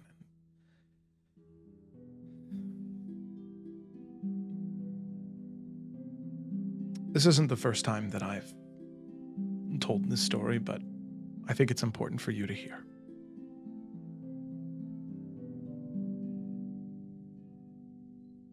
Once there was a man who was punished by the gods for the actions of his family. His punishment was to roll this massive boulder up a hill. And if the boulder ever reached the top of the hill, he would be allowed to return to his old life. He would never get his family back, but he could be free of that eternal torment of pushing the boulder up and then watching it roll down. Day after day, month after month, year after year, he continued to push that boulder up, but he never reached the top. He tried and tried and tried, but he always failed. And he slowly started to realize his fate. He was punished for eternity. For the rest of time, he had to carry that weight, push that boulder up only for him to fail with every single attempt. Many years, what felt like hundreds, if not thousands, he continued to push that boulder, and he continued to fail. But one day, all of that changed. You see, the hill that he had to push the boulder up was outside this beautiful forest. One day, emerging from the forest, a bear. It was a wise bear, one that spoke with him and let him speak. The bear let him be heard. For once, the man didn't wallow in despair. For once, he could feel joy. He chose to feel the grass beneath his feet and the wind on his face. That bear gave him wisdom and a chance to feel happiness. And the story continues. He realizes that he doesn't have to push the entire boulder up the hill. He can break the boulder into smaller pieces. He can carry it up piece by piece by piece, chunk by chunk. Pushing the entire thing is impossible. Tackling all of it at once, nothing would ever change. But the only way that he realized that he could do that he could break things down and really fix it, was when somebody listened to him. Someone didn't make him feel despair or anguish. They listened and they made him smile. They showed him care and love. Ain't it, if I'm being honest, of course I'm upset. I have so many emotions about all of this right now. Good and bad. I can guarantee you it is not on my top 5 favorite things in the world to have a dagger pressed up against my neck in the middle of the night. I'm not happy that that happened. But that's not your fault. Not entirely, at least. Of course, you were the one holding the dagger, and you were the one who went into my room, but the reason you did that is because you didn't know. How can I blame you for that when so much of what happened was out of your control? What good does it do to you for me to greet you with anger and distrust?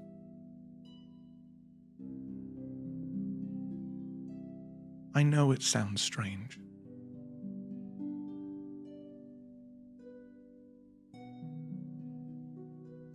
But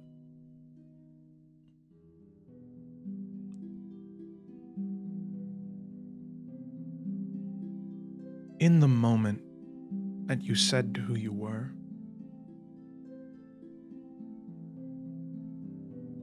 even with that dagger up against my neck, even with the hatred I was spewing at you in that moment,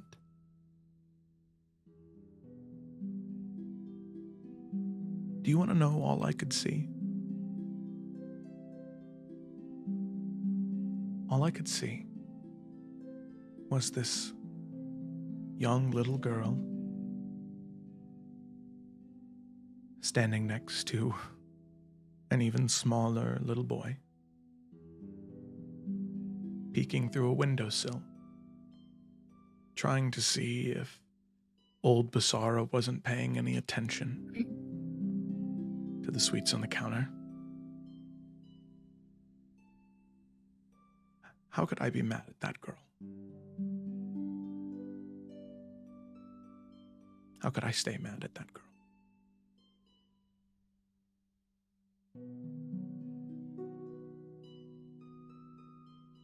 So,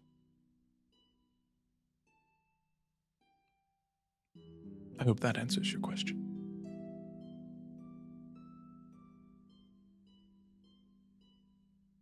It does. I didn't.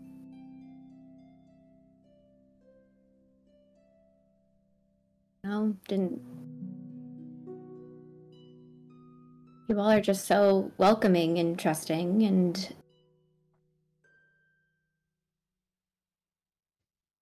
it's nice that you still see that in me and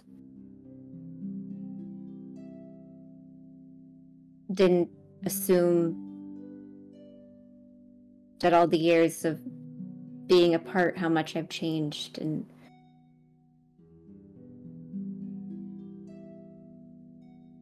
I don't know. Because you've changed. I mean, not in a bad way at all.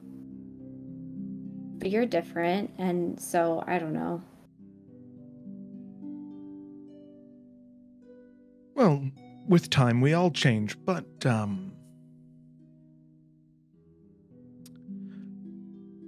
think there are ways that I'm still the same old. Well, granted, I was old to you, I'm sure, in that moment, but I was definitely a much younger man. But I think there are still ways that him and I share some ideas. You have more tattoos. He looks down at the arm of his sleeve. You're right. I do. And you're significantly more badass. Okay, well, that's... I'm sorry. Listen, I mean, did you see the way that I was able to use those spades? I mean, I was one heck of a farmer. I really, no one could tow a field like old my parents Brienne were Basara. hunters. Oh. I don't want to hear it. All right. Okay, you know what? I don't really want to get into... The hunters are great. What they would provide for our village was wonderful, but without irrigation, without the farming, without the crops we provided, forget about it. It's over. It's done. Trust me. Look, I forgot a lot about my childhood, but that speech ingrained. It's all up here. Irrigation, farming, seed, sowing, time of year, harvest. The wheat, blah, blah. what did the wheat? The wheat turned into grain. The grain, what? Flour. What was the flour made into? Not just bread. Sweet bread. Cookies. That is true. Yeah. Very appreciative. Exactly. And you see, for a moment, you definitely see the the shades and colors of Rian Basara return full force. Yeah, and you could see that, like, she's always pretty harsh lately, but you can see, like, there's definitely, during that speech, there was some melting to that, and she's just a little softer. And just is like, it's scary, but nice. All of this. It's nice. Not just you, like everybody, you know, it's nice. No, there. I think everyone here likes you a lot. In fact, I know. You see him, he takes a moment on that. Doesn't say anything more and he moves on very quickly, but he takes a moment where kind of like...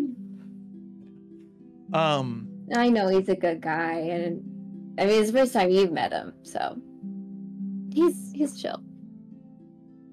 Moon, Yeah, is a fan. Oh. Of you. I'm flattered. Thank you. Thank you so much. I don't know. Do I have to? Oh, she got it, yeah. Oh, okay. Oh, yeah. I mean, I like them all too, so. Well, it seems as though I'm beginning to intrude on a private conversation, so I will... It's never private. It's always ongoing. Oh! Yep, Okay. never ending, always Okay. here. That sounds like a lot. Hey, I told you, I'm up all night because my brain is always running, and you want to train at the crack of dawn. I'm still meditating, like... Mm-hmm.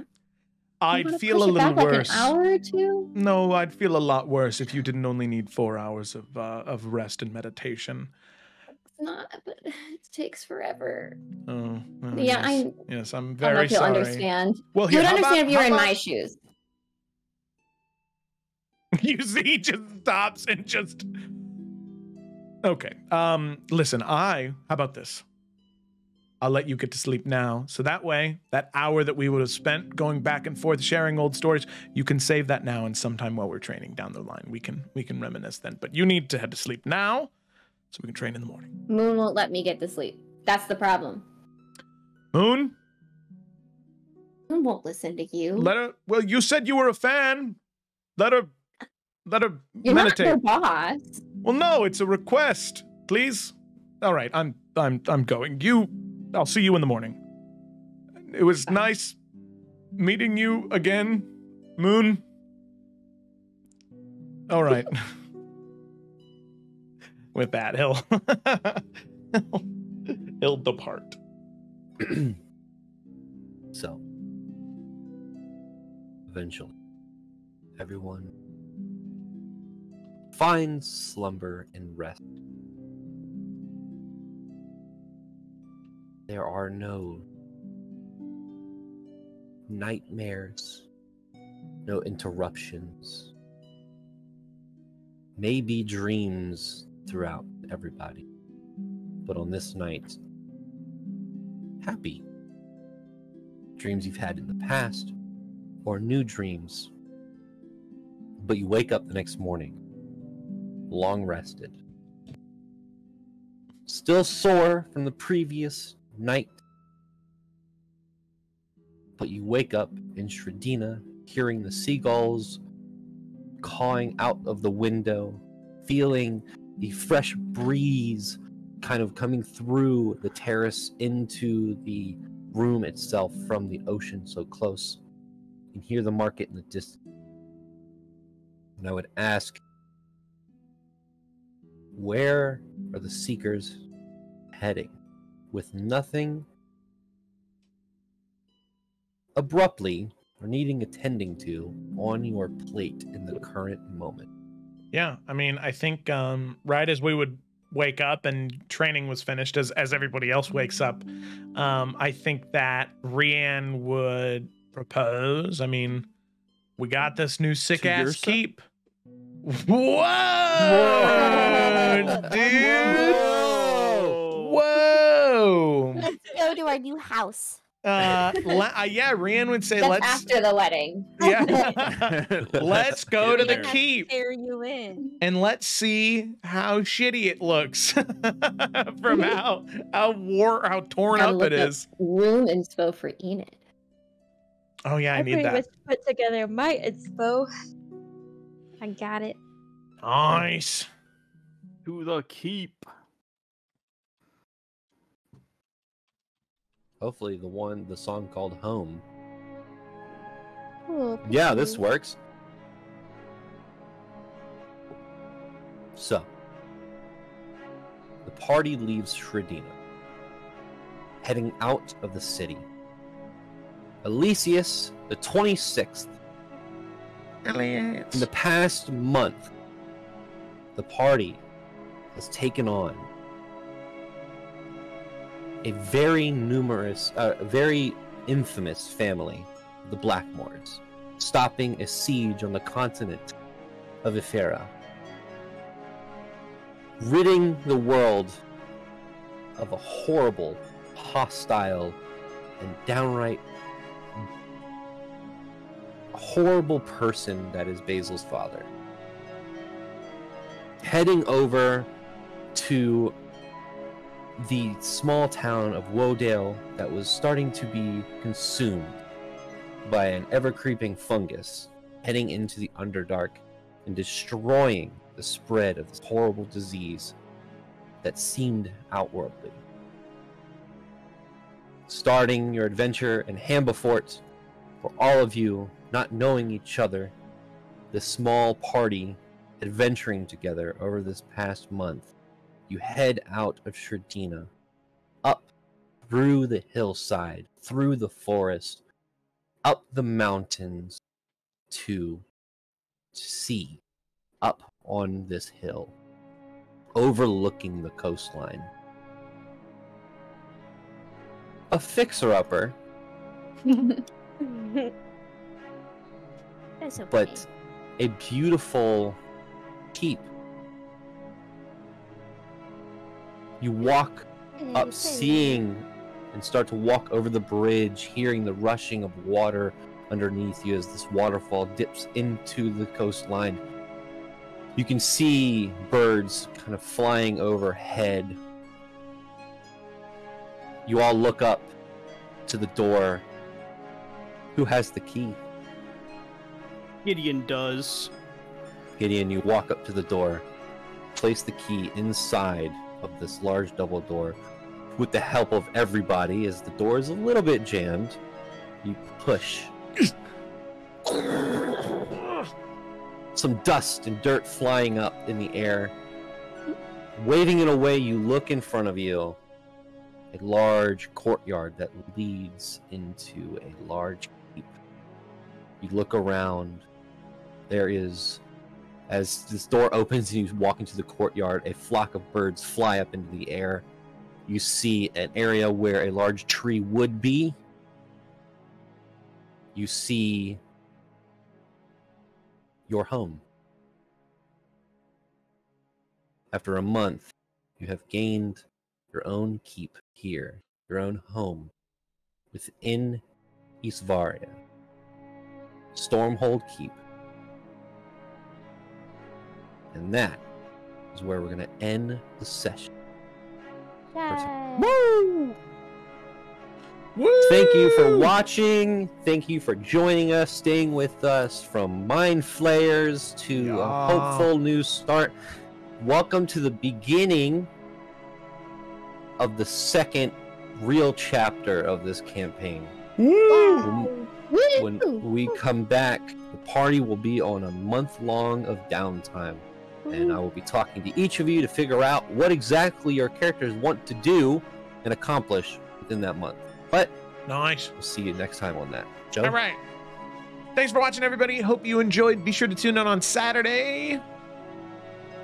Maybe for the Isles of Iverion. I still don't know yet. I keep forgetting to double check on things, but there's a chance that we won't be playing. That's okay, though. Not the end of the world. Sunday for Buried Time. That'll definitely be happening. Or next Tuesday for the continuations of the Adventures of the Salamander Coast. We just left the Underdark. They're in the Underdark. So in case you're like, ooh, I really love the Underdark, I want to get some more of that, go check out Salamander Coast on Tuesday. Or next Wednesday for the Tales of Evrand 4 downtime. So thanks for watching, everybody. Hope you enjoyed, and we'll see you next time. Wow, wow.